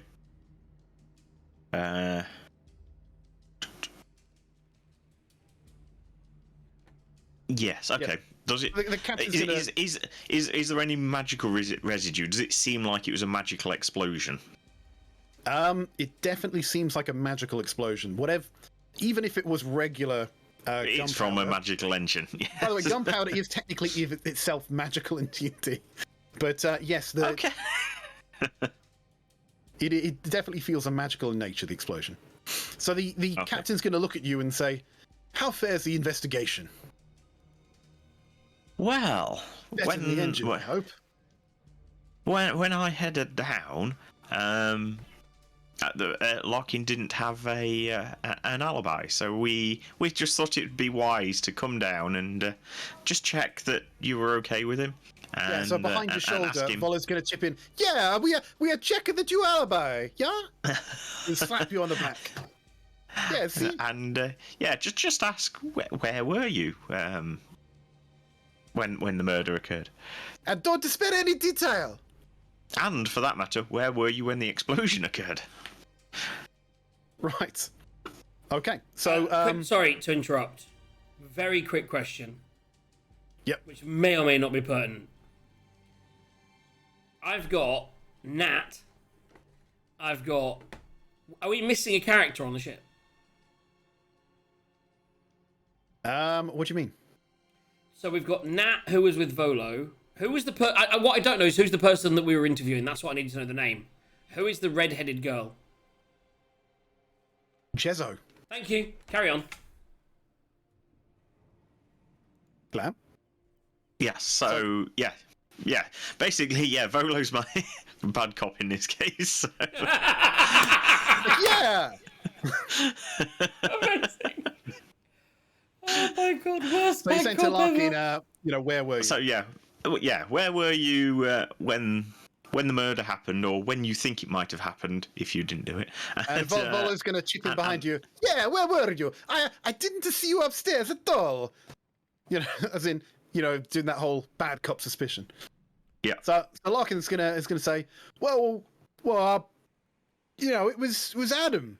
He told me. I mean, the stinking bastard.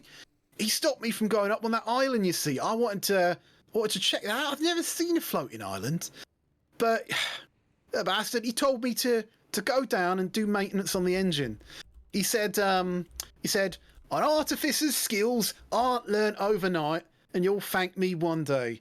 I just think he didn't want to do it himself, bastard. It's a bad thing to say, but honestly, sometimes I think he might have been. I'm glad he's dead. Is why I'm. Yeah. It's not bastard. He was nothing but cruel to me. Larkin do this, Larkin do that. Oh, they said it'd be a world adventure on a ship, an artificer's apprentice. More like a living slave, I'll tell you. But Okay. But to your question, I was down here the whole time, maintaining the engine, and Bolvar, he came down and he gave me some food. He said he made it just for me, which I thought was really nice of him. And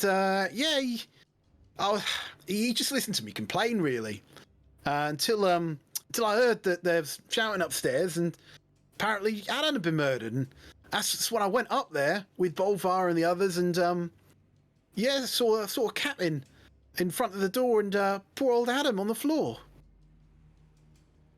Okay. So, what sort of maintenance were you doing on the engine? Is there any chance that you inadvertently caused this damage? That's an engineer question, that isn't it? That's an engineer question right there. Yeah. Me caused the damage to the ship, he says, as if he's only realizing that could have been a possibility. Of course not. No, I would never. No, of course not. I would have never done that. Feel free to insight check that. I was going to say, that was going to be my next question, is yes, do I believe him that he doesn't believe that he damaged it? Where's me? Don't roll a 1. I was going to say, that was from previous. That was. Oh. Oh, but that one is. It's a crit fail again! Okay, where is my dice gel? I need to get a dice gel out. Right. Right, so you're there, you're thinking, well, yeah, I mean, it's an engine. He's an artificer, I'm supposed, but Volo's going to chip in behind you. He's going to go, liar! I saw you! I see Well you. done, Volo. I see you for who you are, liar! He's going to give you advantage to try again. Try again. With a different die. Yeah, push fucking shizzle. 11 plus 7, so 18. Jesus Christ! That's why if I hadn't rolled 1. Just a +7. Just a +7 Guiding insight. yourself. You know what I mean? So you're the investigator, Toxian, he's the insider, and I'm the one who chats shit. Right, so Except I've rolled 2 nat 1s on insight checks. You have today, it's amazing. So as Volo levies his accusation, right, the guy breaks down. He's like, "Oh, was it me? Did I do this?" Oh, and the captain's going to look at him and say, "It's coming out your wages. You'll be working this off for the rest of your life." So the explosion may have been an accident because he ran up to look at the murder. So that's not necessarily by the same person. Okay, maybe. But we've still got a murder on the loose. Okay. So then, whilst all that's happening, I've been left alone with Nat. Correct? Yes, but before that, Volo's going to be talking to Gaz. Oh, Okay. Gaz. There you go. Could talk to Glamorous. And he's just going to be saying this in front of everyone. He's like, I tell you, Glamorous, no one saw what he did for the first 45 minutes or for almost the whole time. I'm sure he's guilty of sin. He does not like Haddan. He has the motive. He had the opportunity. I think we found our man. Possibly. I don't know. I mean, would a guilty man say that he's glad he's dead? That doesn't seem Double to me bluff. like... Possibly. I Remember mean, that next time you kill someone. Tell the police that and see what they say. It's true, yeah. I yeah. I mean, we'll have to see what the others came up with, but I'm not ruling it out. So while we're down here, so you don't think we can fix this engine, Captain? I'll look at the captain because yeah, can we still sail this as a boat without the engine? Well, it's still a boat. I mean, the engine was a fancy toy, and an expensive one at that. But yes, she'll sail. We'll have to inspect the rigging, check that there's no damage to the boat, the rudder. But I believe she should still be shipworthy. The Sea Witch has not steered me wrong before. She touches the wood at the side. She's been a fine ship these years, and I know she'll last years longer. We treat her right. Okay. Yeah. Shall we all head back up then? All of them, not including long. Larkin and the captain? Well, I don't think there's anything more for them to do down here, is there? Okay, so while As you're... in, I say to them, is there anything more you can do down here? If not, we should all head back up.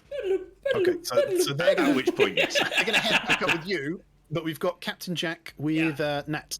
So whilst they're questioning the bottom quarters, we've left Jezza in the room, secured. During at the end of this conversation, in the middle of this conversation, I imagine the chef will come in. But I'm just gonna be sitting there with Nat, and I'm gonna say, "Pardon, mes amis, do you have a light?" And I'm gonna pull out a cigarette. Pull out my pipe of smoking monsters, and ask does she have a light? Weird fact, lighters were invented before matches. It doesn't feel... Does she have any kind of flint and any kind of... Do you have a way to light my pipe? Does she have anything? She's going to motion you over to the galley where there is still say, food cooking. Never mind. And I'll click my fingers, and all of a sudden, like animals will just start to come out of my pipe, and like there'll be like a polar bear, and it'll just wave. So Right. my pipe is fully in effect, and animals are coming out of it. So Nat's going to see this, and she's going to go, "Oh, cute." Does it make more than just polar bears? I can, and the other animals will come out. I'll say, "This is a skill." So this is a very crazy happenstance, yes? A murder, and the ship was kaboom. As like what? So where were you when when this all happened? Well, I was in the mess, you see. Since we found that island, the captain ordered us to stay on board. Now I was with your friend. What's his name? You know, the loud one. Volo. I was with Volo. He was describing this. Don't tell him I said this, but this awful sounding book, completely unrealistic. A dragonborn monk and an orc mercenary. I mean, I can't believe it's the story of Toxie and What's Her Face. That's amazing. talk about fiction and drivel, and that thing she does with her finger. Oh, He's writing a steamy novel about Toxie. Who was the... Oh, I can't remember her name. Oh, that's amazing. Bagra and Gagra. Toxie, a steamy novel by Volo. I can't wait to read it. Okay, now so I was in here with Volo. I got to admit, I wasn't paying a lot of attention to him. This is useful And- for me. You are not paying attention. Now, I can't help but notice from the table in here, most of the well, tables but have a good view. Before you jump off on Yeah. that, she hasn't finished describing. Okay, go on. So I was in here, and Bolvar was here as well for most of the time. Although before the murder happened, she looks side to side like she's about to tell you a secret. Nice. Before the murder happened, I saw him go in Hadam's room, and it was very suspicious. He went in there with a bowl of food for Hadam, and he came back out with the bowl of food, the same bowl. Why was he in there if he wasn't to give her the food? I Is think very it might have suspicious. been Bolvar, because Bolvar is in the corner there. She's saying this under the whisper under her breath. He's still in the room might below. have At been this point, he's still in the room below, and I don't know about that yet either. Yeah. So that's fine. So I think it might have been Volva, and yes, he went down to downstairs to the engine room. I assumed to Larkin was the only one down there, but maybe he was doing something else. I don't know. And he came back up after the captain was looking for the engineer. I remember distinctly. She came in. She wanted to set off soon, and she was looking for Hadam. But the door was locked and he wasn't answering, and she used her skeleton key to get in. And that's when we discovered he was dead. So in this time in between, when the chef left the room until the captain opened the room. Now you said the captain needed the key. Now the chef, when he left, I'm guessing he did not have a key to lock the room.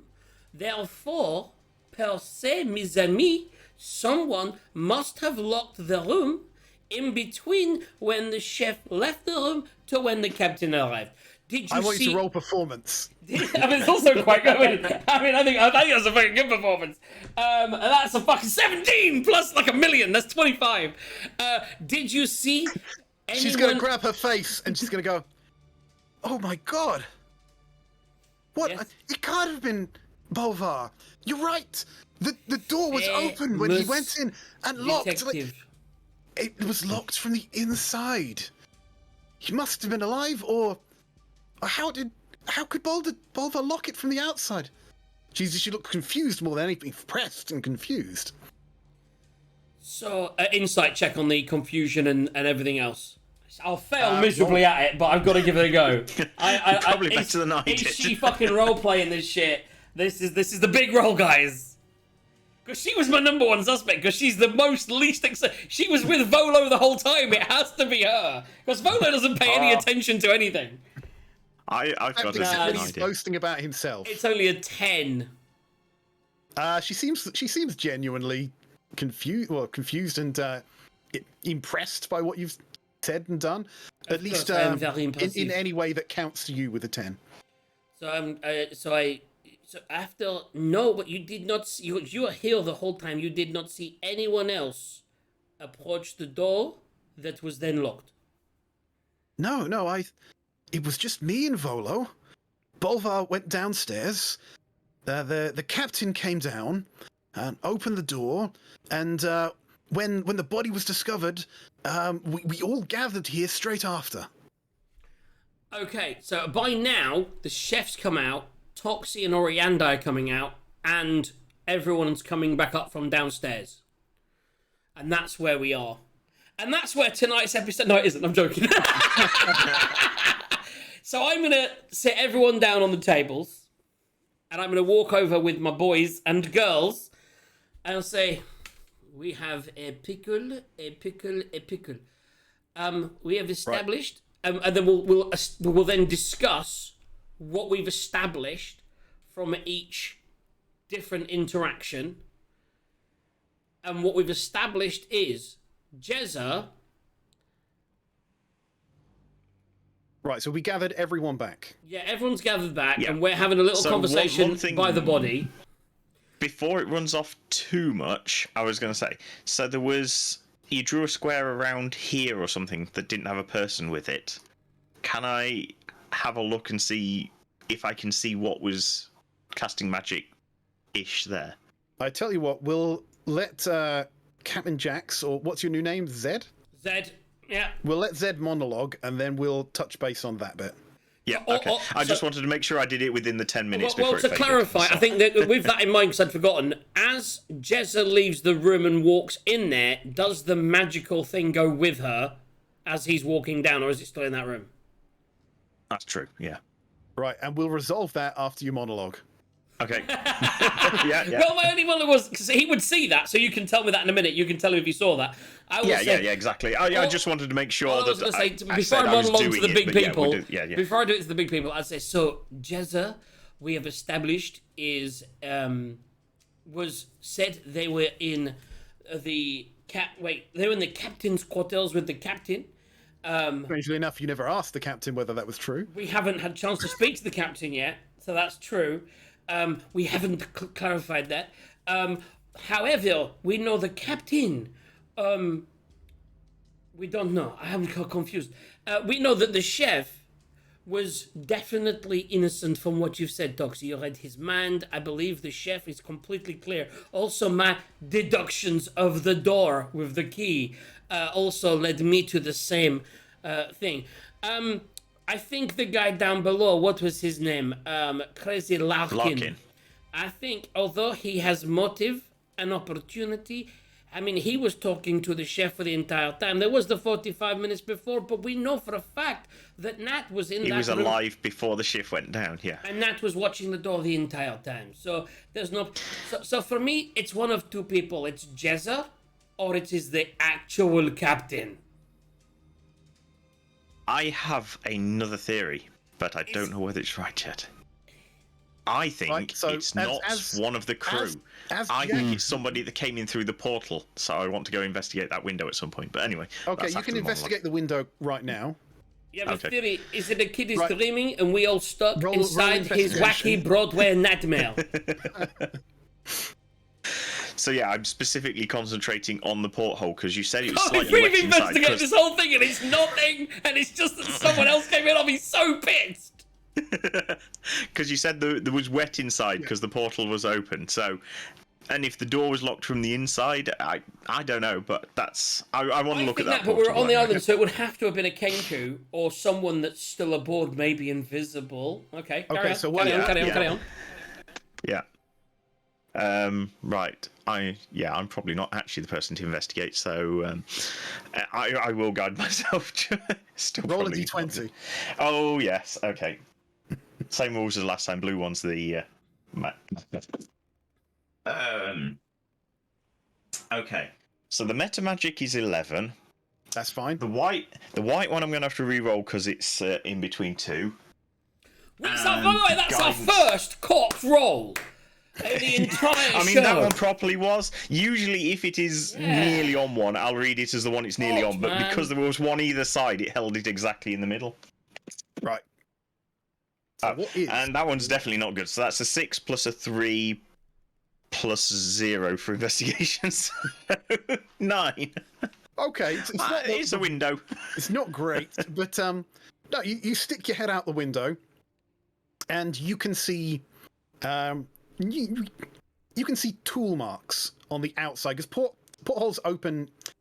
Actually, they're open outwards because you have the pressure of the water. The pressure to keep them in, closed. yeah. So they open outwards, and you can see on the edge of the sill of the porthole, you can see scratching, almost like a tool of some kind was used to jimmy the window open. Ooh, I'm definitely going to let everyone know that. So we're talking, and I'll say, Toxie, did you not have some tools from someone? The artificer, dead guy. who is dead, had the tools. Oh, okay.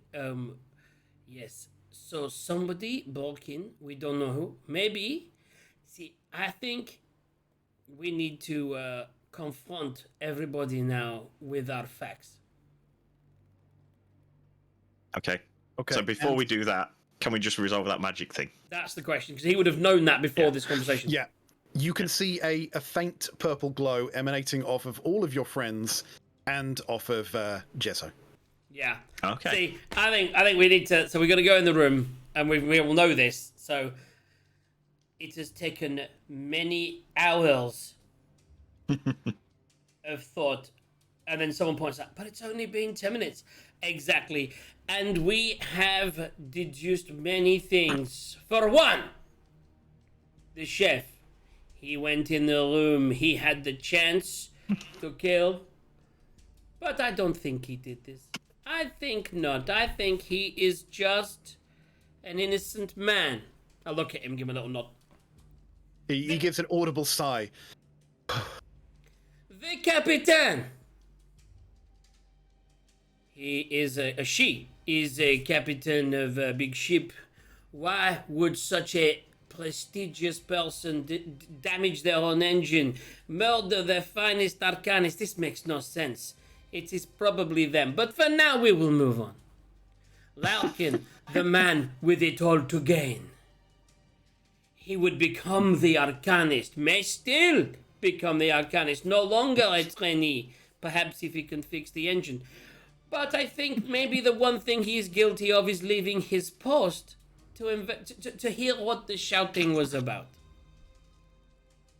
That takes us across to, But Larkin's gonna look at Captain Larkin and can share glances.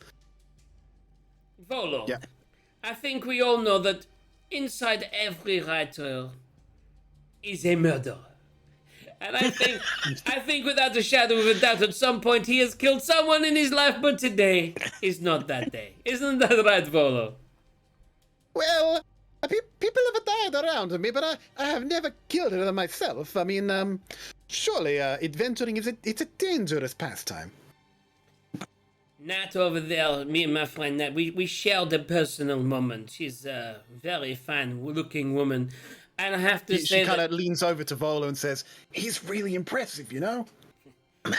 And with my powers of deduction, I was easily able to rule her out of all suspicion. Which leads us on to one person. And what happens? Does anything happen when I say that? No, nothing happens. Jezzo is just there with her arms folded, nonchalantly standing there. I'm gonna sort of motion to my people to sort of spread out a little bit, and I'll say, Jezzo, you say you were with the captain at the time of when all the, shall we say, merde hit the fan, yeah? Captain, were you with Jezzo on the run up to the big kaboom? I was with Jezzo till about 15 minutes before the before you returned. She went down to the mess, she said, to grab her meal. Now, Nat, when we discussed, you never said that Jezzo entered the mess. That was not part of your testimony? She's gonna look impressed again and go, "No, that's right. Jezzo, you never entered the mess." So, Jezzo, my thought is maybe perhaps you left the captain's, maybe via the outside of the boat. You clambered using some kind of crazy tools. You cracked open the window. You jumped into the room. You strangled with some kind of rope that I bet we will find on your person. You strangled the Arcanist and killed him. All because you were having some kind of I don't really know the reason, but I think it's you. Shakus! I was really impressed that you had a motive. I realize that's the one thing we do. We've got everything else, but we don't have a motive. Okay, so Jezzo's gonna do a slow clap for you. Impressive. How you deduced that out? Merci. I thought I would have gotten away with that. But you did forget one thing, though. And she grabs her sidearm, and as she does that, as she grabs that, that magical glow that Glam Reyes could see drops away, and what you see is a female drow. Well, not a female drow, a male drow, actually, who's now reaching for their revolver. In response. Roll I initiative. imagine that's initiative. Ooh, we got 30 minutes. I need to pee so bad. bad. By the way, what an amazing investigation. We did actually deduce it really cleverly. It was like, and it was in the big room. It was like Poirot. I got my dream. My dream came true. Yeah. Everyone, I was gonna say you loved that bit. it was. I can't. The thing is, it was everyone else's little investigations, and then I was able to be like, and it was just clicked at the end. I was like, wait a second, we didn't question the captain, but and I'll tell you what, me and Nat after this are going to be anyway. Quick toilet break, 2 minutes. We'll come back and we'll roll initiative. Love you guys. This is amazing. Save me! I'm frozen. Oh, well, free.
Woohoo! We're back! And, of course, it's time to roll that initiative for a little bit of this. Oh, I didn't click on the D&D. I thought I did. There we go. I would imagine, can we place ourselves? Well, you're in your jacuzzi bit at the beginning. I am stood on the fucking table. I jump on the table and I go, Jacuz! Right, we're going to say you're not on the table. You're there with 1 foot to describe. That's it. 1 foot on the table. That's that. Thank you. Let me just Zed. Oh, by the way, if I die in this fight, we can do a Pulp Fiction line and go, Zed's dead, baby. Zed's dead. Right. So give me some initiative rolls, guys. Okay, so I need to go click in here. I need to click in here. For this combat, guys, we're going to switch, because I can, away from these rolls, so I can go to, because it's easy for me. I'm going to roll in roll 20. Not roll 20, D&D Beyond. D&D Beyond, by the way, guys, that's where this character sheet comes from, and get rid of some combat and spell rolls from here. What the first thing I'm going to do is roll initiative by clicking this button right here, and we're going to go, Daddy, give me a good roll. And I get advantage, right? I don't know why I think I get advantage, but I'm sure I get advantage. You gave your dagger away to someone else, didn't you? Yeah, Stabby's got your advantage dagger. Why wouldn't he give it back? You never asked. 13. 14. Right, so you can write that in. Also, you need to be attuned to it, and I think you're out of attunement. I am slots. out of attunements. I thought I got it from somewhere else, but I'll take 14. That's fine. No, I that's think JD who I've took just the alert. rolled really, really well recently. Anyway. Oh yeah, it's, JD has all right. a stupid initiative. Oriantai, what Plus did you get? 12 or something. 13. 13. Okay, so 16, Yeah. 14, 12, 11. Okay, we're doing okay. We're doing okay, guys. Right, Glamrayus. Top As of you the see shot. you see this, you can see them reaching for the pistol. Right, but you Slow are motion. quicker off the mark. Oh, we're gonna kill you. With Jax in the Okay. background. Jack, yours. Glamorous so I'm is not going. the one to start with. He cannot remember anything that his I character know, can this do. is first, no. right? And he hasn't. We've already said he's going to try and sneak attack straight away. I'm going first, so I get sneak attack. No, that was your last character, Glam.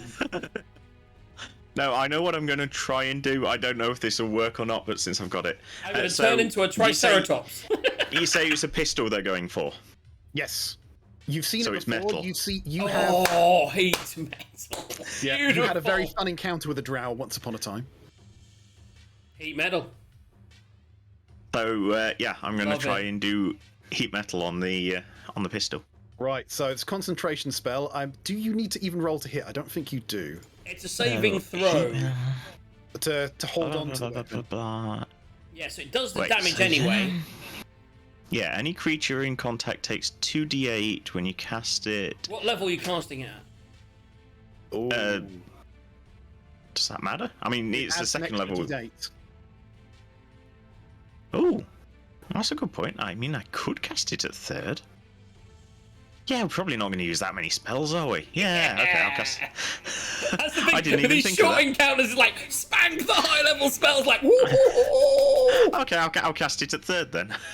Right, so they need to take a what saving throw? It doesn't look like there is. So choose. Blah, blah, blah. Constitution.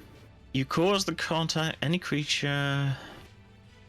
So I can see if it's holding takes damage. Creature must succeed on a Constitution saving There we throw go.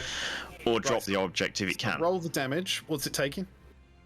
I only have 2d8s. I'm gonna have to roll one again. Oh, D&D problems. First world was first D&D problems, baby. Oh my god, I've only got 2d8s. 6, 7, and 5. So that's 6, 3, 18 points 18. of heat damage, and they need to do a Constitution saving I'll throw. drop the Put it- pistol. What it doesn't say What's is your what the DC. It's your DC. Yeah, your spell My DC. DC. My spell DC, which pretty good, I where the think. hell's my spell DC? My spell DC save DC is 15. Nice. Right, let's go for this. And why is that set up like that? It's a 4 anyway. Okay. There goes the gun. Grabs the gun, starts pulling it up, and it goes white hot. And Beautiful. the drow just screams in pain, grabbing its hand, and drops the pistol immediately. And interestingly enough, is not bloodied by that. Okay. I wouldn't expect them to be. I mean, yeah, 18 points. So yeah, okay, fine. Yeah. But the point is they've dropped the pistol, so that's good. And I don't think Glam has an awful lot in the realms of bonus actions. Oh, just for the hell of it, Shillelagh on the staff, just in case I need it. Given I've disarmed the range attack, we might need to go melee. Right, now I need you to roll me 2 d20s now for the meta magic. Okay. Oh, In order to just see whether your first spell actually failed. Oh yes, because yes, I did heat metal, and then I've done. Oh, actually, can I do Shillelagh? Yes, because that's And cantrip. slow. Yes. Okay, Yes. so heat metal No, it was first. more the fact it was it 2 spells, but it's not. It's a cantrip. Yeah. This So would heat take metal back. first. This would take back the damage. It 14, doesn't. It's fine. and then for the Shillelagh, nat 20. But I don't think that actually counts as a nat 20 because It's not. No. Yeah. Okay, But it's yes, not a nat you're 1. fine. so- You are now shillelagh'd up, and that thing is slowly. It's not setting the rafters on fire or anything like that, but it's certainly sizzling on the ground and leaving a scorch mark. Right. So as flavor text, I turn to the captain and go, "Sorry, but they were going to shoot me." right. shoot us. Captain Jax. Yes. Is it my turn? Yes, Oh my You literally goodness. just said Jacques.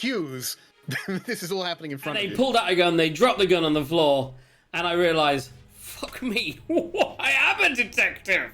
Oh my goodness.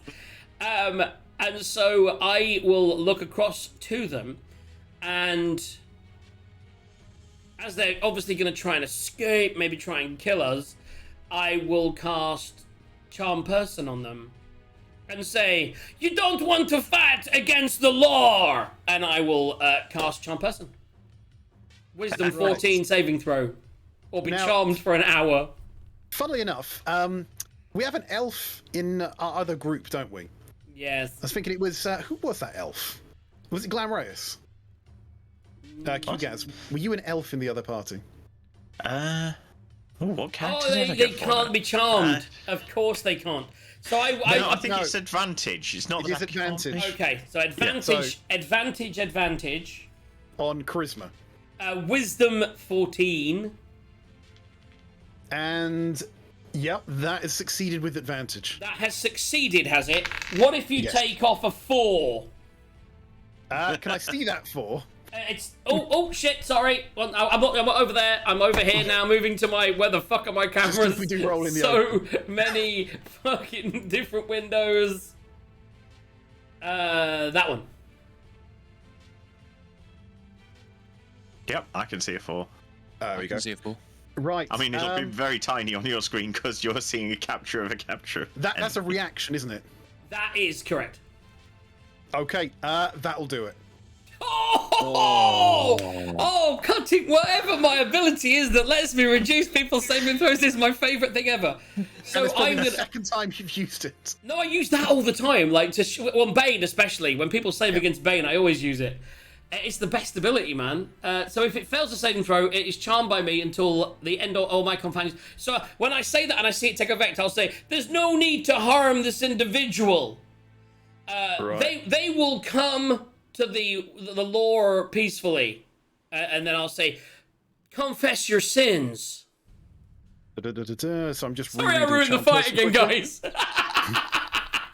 I didn't think that would ever work. Right. So. Well, I mean, we're yeah. still going to have to do something with them, but Yes. yeah, Yeah, so it'll. the drow still is be- going to put up their hands. They're going to say, "Yeah, you got me. You got me." Why did you? So, why did why? you kill? Yeah, why? Why? Come on, tell us your whole plan. Right. So as regards you as a friendly acquaintance, right? Yes. And that's just you, Yes. right? Okay. How to do this with a charmed guy?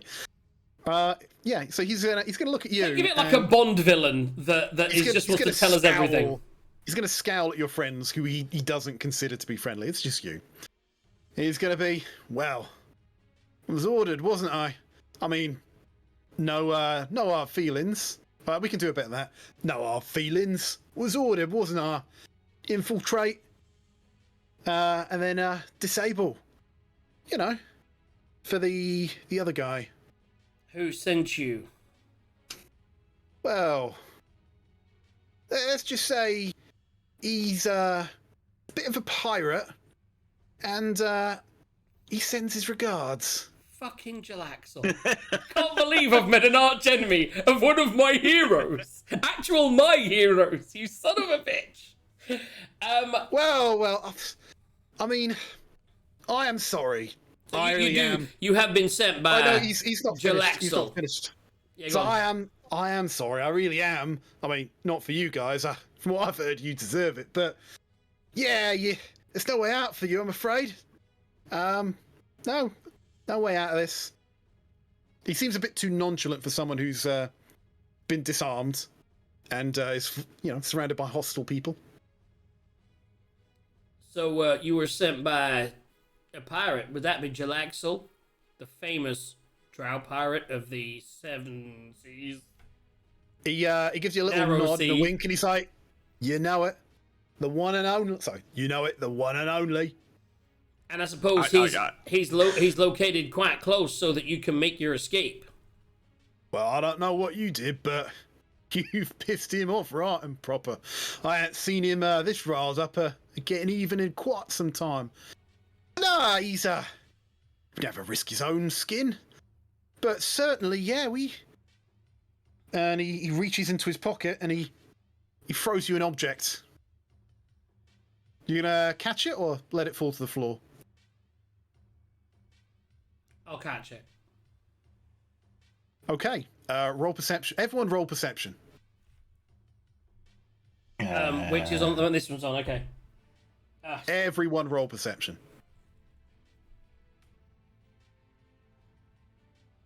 6. Oh, I get advantage on perception.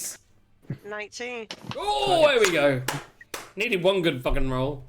Glam, He got. who gets advantage now with his glasses. Yeah, that's what I'm assuming. This is visual, so yeah, that's advantage. So 15 plus 7, 22. Oh, you stole it from Oriandi. Right, Glam. You see in Captain Jax's hand you're a druid, aren't you? You see a green crystal. But because you can see things far away quite clearly, right, even though it's a good 5 feet or more away from you, you can actually see it's not actually a green crystal. It's a clear crystal with green swirling smoke inside it, so thick the jewel appears to be green. As you look at it, you're almost drawn to it. This is incredibly valuable looking and certainly magical in nature. Everyone else, you see a lump of coal.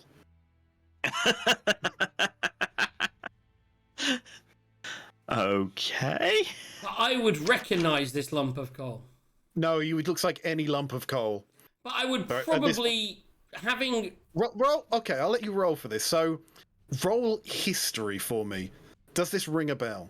Because I would remember that he What, like flaunted it in what our I face. I think, By yeah, the way, Toxie would Glamreus roll as well. wasn't there for the reveal. Glamreus was not there for that reveal. No, so just Toxie No, and me I would was- roll. Fucking gotta change dice, man. I'm going for the fucking black. What we're rolling? History. 7 plus 13. what? 8. What's it? Flat, straight 13. 13 is my, yeah, oh, you can't say that. It's 11. Modified so- 8. Plus. So, Glamreus, you are positively drooling over this thing.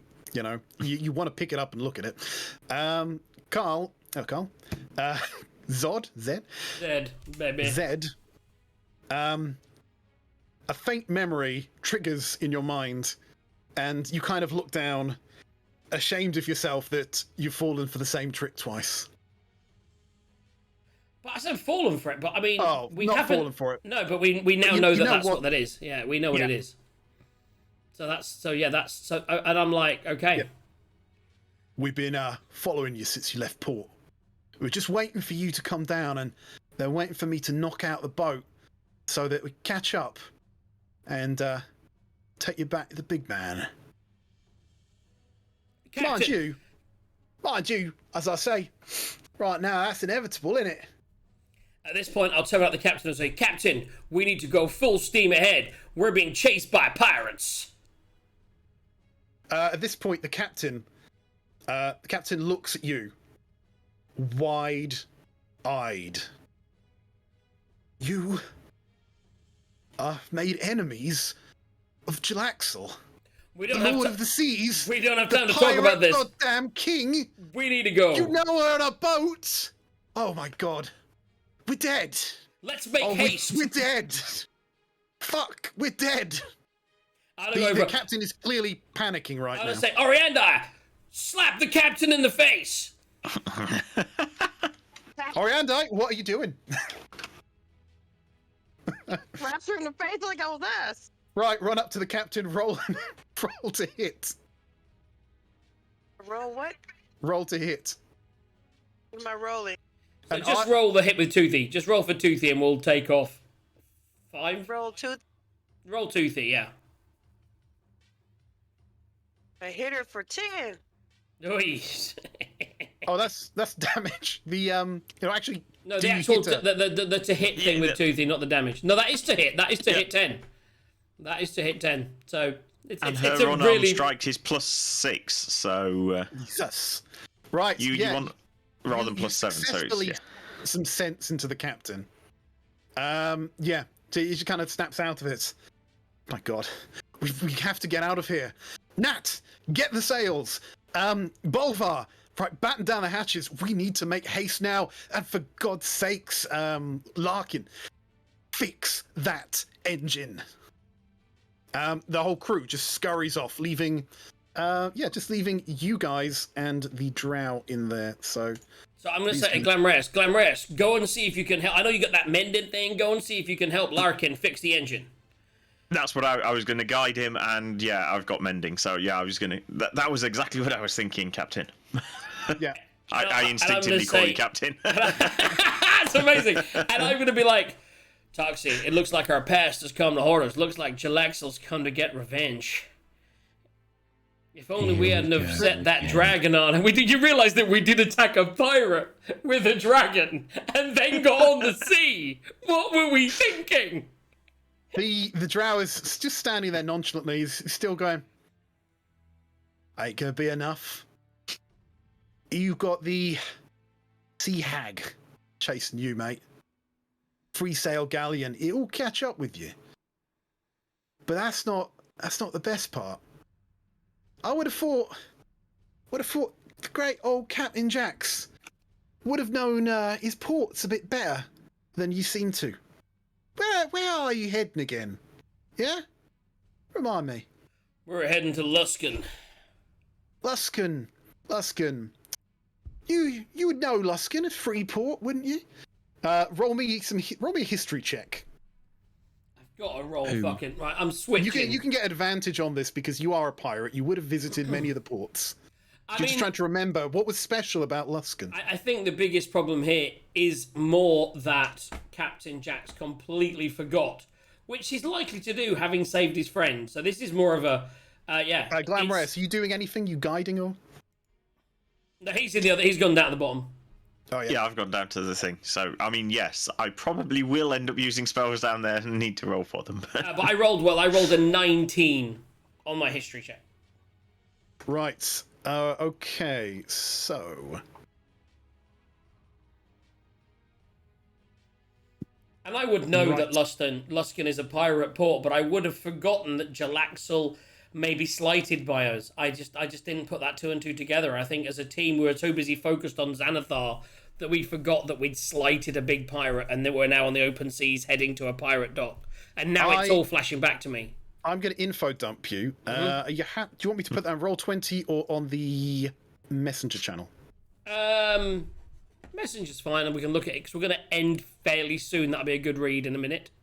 Right, there's your history, if you want to do a little bit of reading quick. It's not that long. It just looks it because in Messenger it squishes it.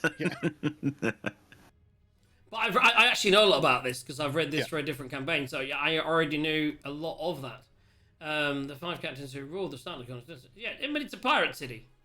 Effectively, in short, I would suddenly realise that Luskan is a pirate city and that the actual place we're heading towards is probably not a free port as much as we would like. I like to think that a look of realization is dawning on you. That's right.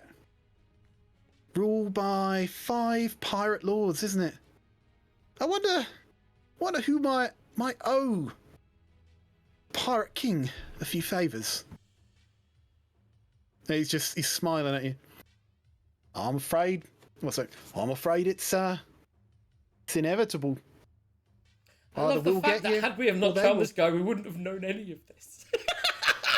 So we'd have had a fight, we'd have killed him, we'd have moved on. I'd be like, well, do you know what? I understand what you're saying. I did not want to... He's gonna go, literally. I mean, for God's sakes. The, what was it called again? The, wrong person. Oh, where is it on here? Yeah. For God's sakes, you've got to have gone to the One-Eyed Jax. Named after Jalaxel. Yeah. I mean, Famous. The famous tavern in Luskan. I thought that was named after me back in my heyday. I understand what you're saying, but you have to realize that I'm not no mere detective. I am the world famous. I'm gonna switch myself to Captain Jax. I'm the world famous Captain Jax, and I do not back down from a naval fight. This may be a small ship, but if we can fix that engine, we can take to the skies. Maybe we have to bypass Luxon. Who knows what we will do, but we will not surrender. We will not back down.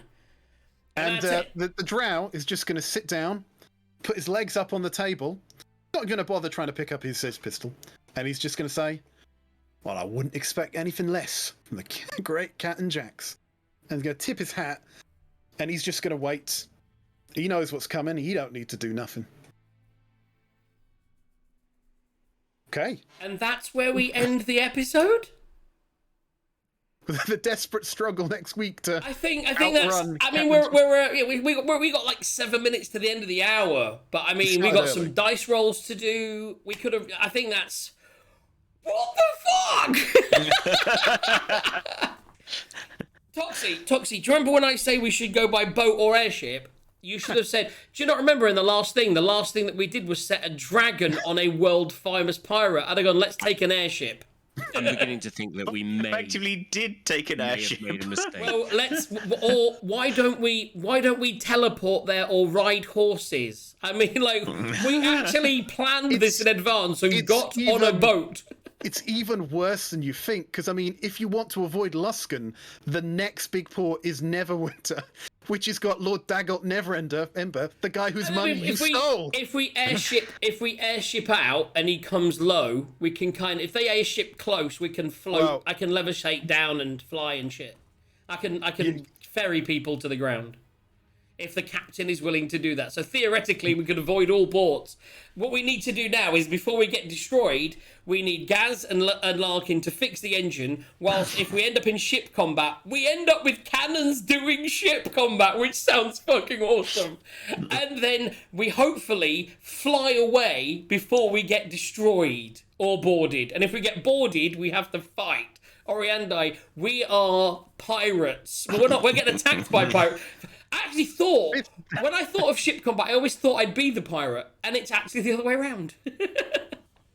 Oh, I think he's really excited for the next session. Dude, pirates. Who the fuck doesn't love pirates? And like, it's like the next episode is basically going to start with Pirates of the Caribbean as we get chased through the seas. You're going to have to get us banned on Twitter, or well, demonetized by playing that as we go. I may have to get the Pirates of the Caribbean music in the background. I might just have to do it. Thanks for tuning in, guys. We're not going to go anywhere, of course. So that is the end of the actual episodes. As we leave it with a plant from Jalaxel. By the way, what happened to the real Jezza? Oh, where are they? We have to find that out.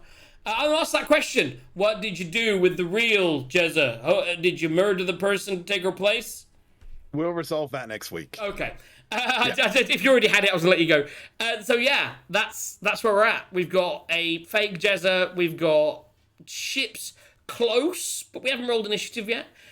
We've got an engine being maybe fixed, and the only guy who can fix it, maybe, is the one who's dead. Oh, look at all the planning that was happening. But on the plus side, Glamrayus could raise him from the dead. Oh, please, Glamrayus. No, because annoyingly that came from a spell scroll, and I don't have that. It would be, also, let's never do that again soon.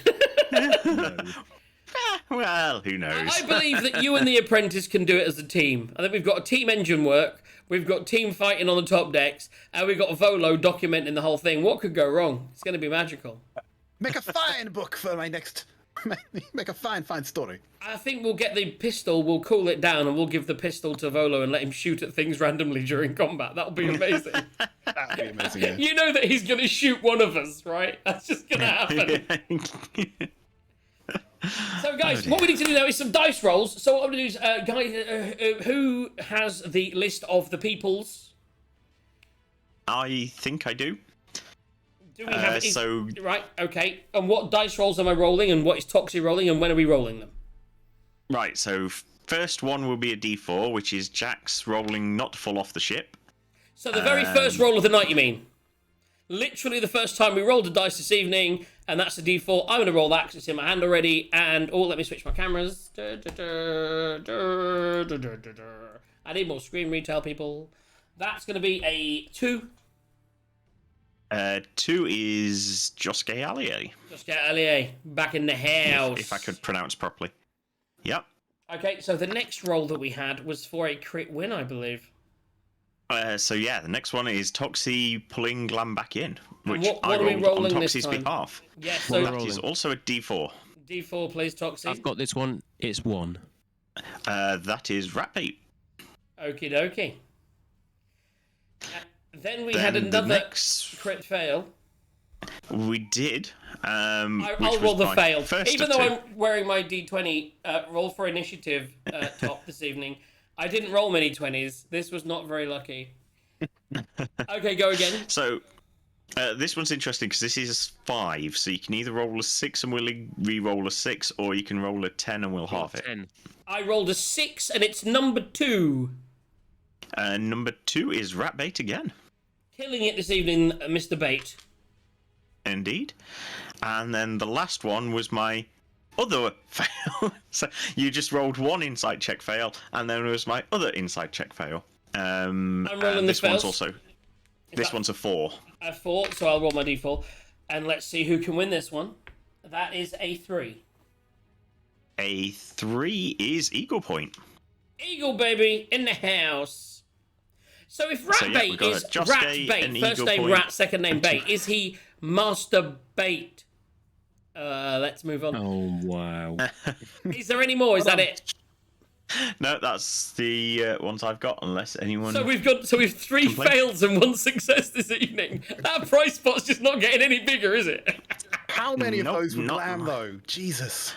He Well- rolled 2, I rolled 1. To be fair, I rolled the crit win as well. It was You know, on and- Toxie's behalf, but it counteracts one of my fails. You must be feeling, compared to your other character who he's got lucky. He just re-rolls ones. Exactly, that's that's true. the thing. Yeah, Yeah, true. Stabby would have just re-rolled them, but hey ho. Mind you, Stabby would have just walked up to the trap Glunstinger, sliced him in half, and you wouldn't have had all this We lovely wouldn't have a lot of conversation. information. I can't believe we Oh, got that yes. much information, by the way. We could have killed him, That is and we'd have just true. carried on with our journey. Whereas this time, I just thought, you know what? I'll try charm. It's the only spell that I've got that I could have stunned him in place. I thought, I'll charm him, then we can find he out saved why he that. did the murder. I didn't realise we'd find out this whole fucking thing where we're getting chased by pirates. That's mental. And that's these. Everyone watches like, oh, they're faking it. They probably had this whole story planned. No, we didn't. No fucking really idea. DM, though, the DM has this all planned. The moment Great line. moment the thing is, the funny thing is, the moment he said drow, I was like, it's fucking Jalaxel. Because I've mentioned before that I fucking love Jalaxel in the world of D&D, and I base my whole character on him. I fucking hate you. So yeah, there we go. I like that. A smiling. Oh, by the way, so obviously, Tithe, unless you're watching Twitch, you can't see that. A smiling DM is an adventurer's party's worst nightmare. Is what I've got next to you at the moment.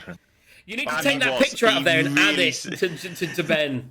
Put Ben's picture in there. So, guys, thanks for tuning in this evening. We're pretty much ending dead on time. Hope you enjoyed the show. We'll be back. When are we back? That's always the question. Yeah. Hopefully, we can all tie up a date in 2 weeks from now, which would, of I was course, gonna say, be we nominally the do in day 2 before weeks. Black Friday. But that's fine, because, you know what I mean? What are you going to do? Evenings are evenings. I am totally free on the 24th, if everyone else can make the 24th in the evening. Should be good for me. Yeah, looks good to me. 23rd, did you say? 24th. 24th.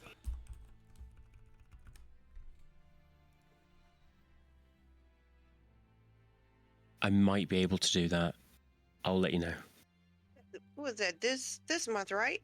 Yes, 2 weeks from now. 2 weeks today. 24. Oh yeah, I'm off that day, of course. Okay. So let us know. If you couldn't do that date, would it be good to go a week sooner or a week later, Aki?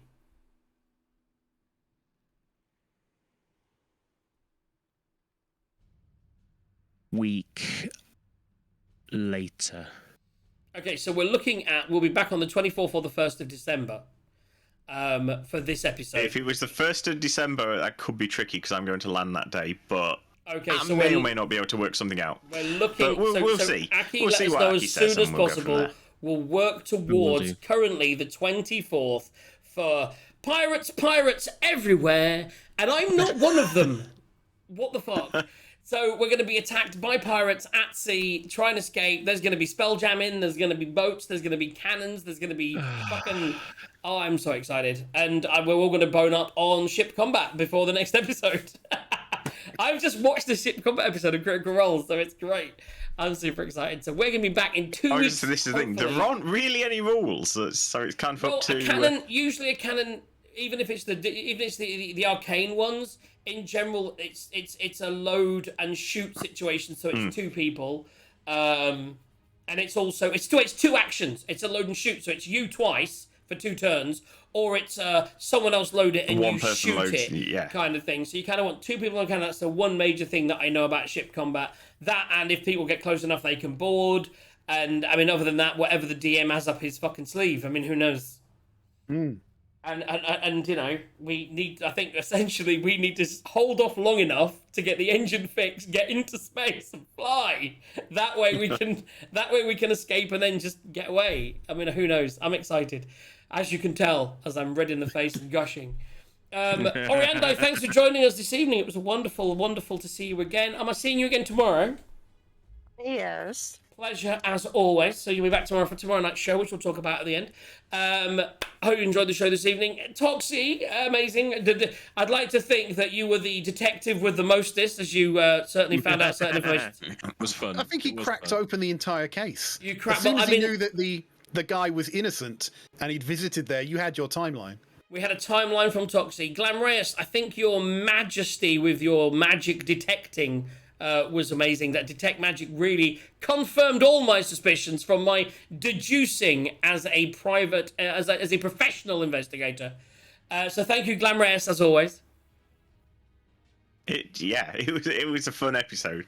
I mean, not obviously a lot of combat, but I think there was a lot of story in here. Amazing, really amazing. enjoyed it. I didn't get to do the one thing I wanted to do this evening, which I've told other people, but I'm keeping to myself. It was supposed to be like this: look out at the sea and have a good chat with my good friend Toxin. We never got round to it, but hopefully when we're in the sky, we'll do it in a couple of weeks after some pirate combat. DM, thank you so much. What an amazing concoction of mystery and magic you put together. And without you, we've we not would be even nothing. got to the new campaign yet. I know, but it's all part of it. The journey. I mean, life is a journey, so it's all good. And also, when we get out of this combat, I'll probably have to buy the Rime of the Frost Maiden so that it saves you making maps. Guys, thank you so much for tuning in. Thank you so much for everyone that was involved in the show this evening. Thank you to some of the people behind the scenes, not least of which Eagle, who helped with the testing and is always around to help out in general with various things like keeping numbers on the monies and what's happening with donations. I am still here. Thank you very much. As always, you've been part of the show. And as well as that, thank you for our friends at Sirenscape, because I was showing you guys today how it all works. God, the most beautiful sound system in the world, and I love the fact I spent half an hour creating a thing that I got to use for 5 minutes. Also, thanks to It's going again. Who knows? well, if we get back in the sky, it'd be great. D&D Beyond, as the best online tool for your character sheets, etc. And we saw a lot of the rolls we did tonight from that. Amazing. I've got my Rime of the Frost Maiden. Did you spot? I'm now using my Rime of the Frost Maiden dice. I haven't got on at the moment. I just rolled a fucking 18. So yes, thank you to everyone and all. And guys, don't forget, I'll be back tomorrow for a usual Friday night manic show of amazingness. Gaz, will you be here? Yes, I should be. Yeah. Foxy, will you be here? No, I'm working. Okay, so we have bloody at least working. 2 weeks ago, sorry, last week it was just me and B, and it was a crazy one. So we have no Toxie, but we have Glam and B. So, you know, we've got 2/3 of the part, 3/4 of the party. It's all good. What's coming up tomorrow? I've got no idea. I'm gonna go and figure that out now. So have yourselves a wonderful 24 hours. It's slightly less, 20-ish hours. We're back tomorrow for something completely different from this, and something completely different from what most people do. But hopefully we'll have a good show, and we'll see you then. Have yourselves a great night, and good night. Wave good night, everybody. Good night. Wave like a spaz! Good night. Oh my goodness.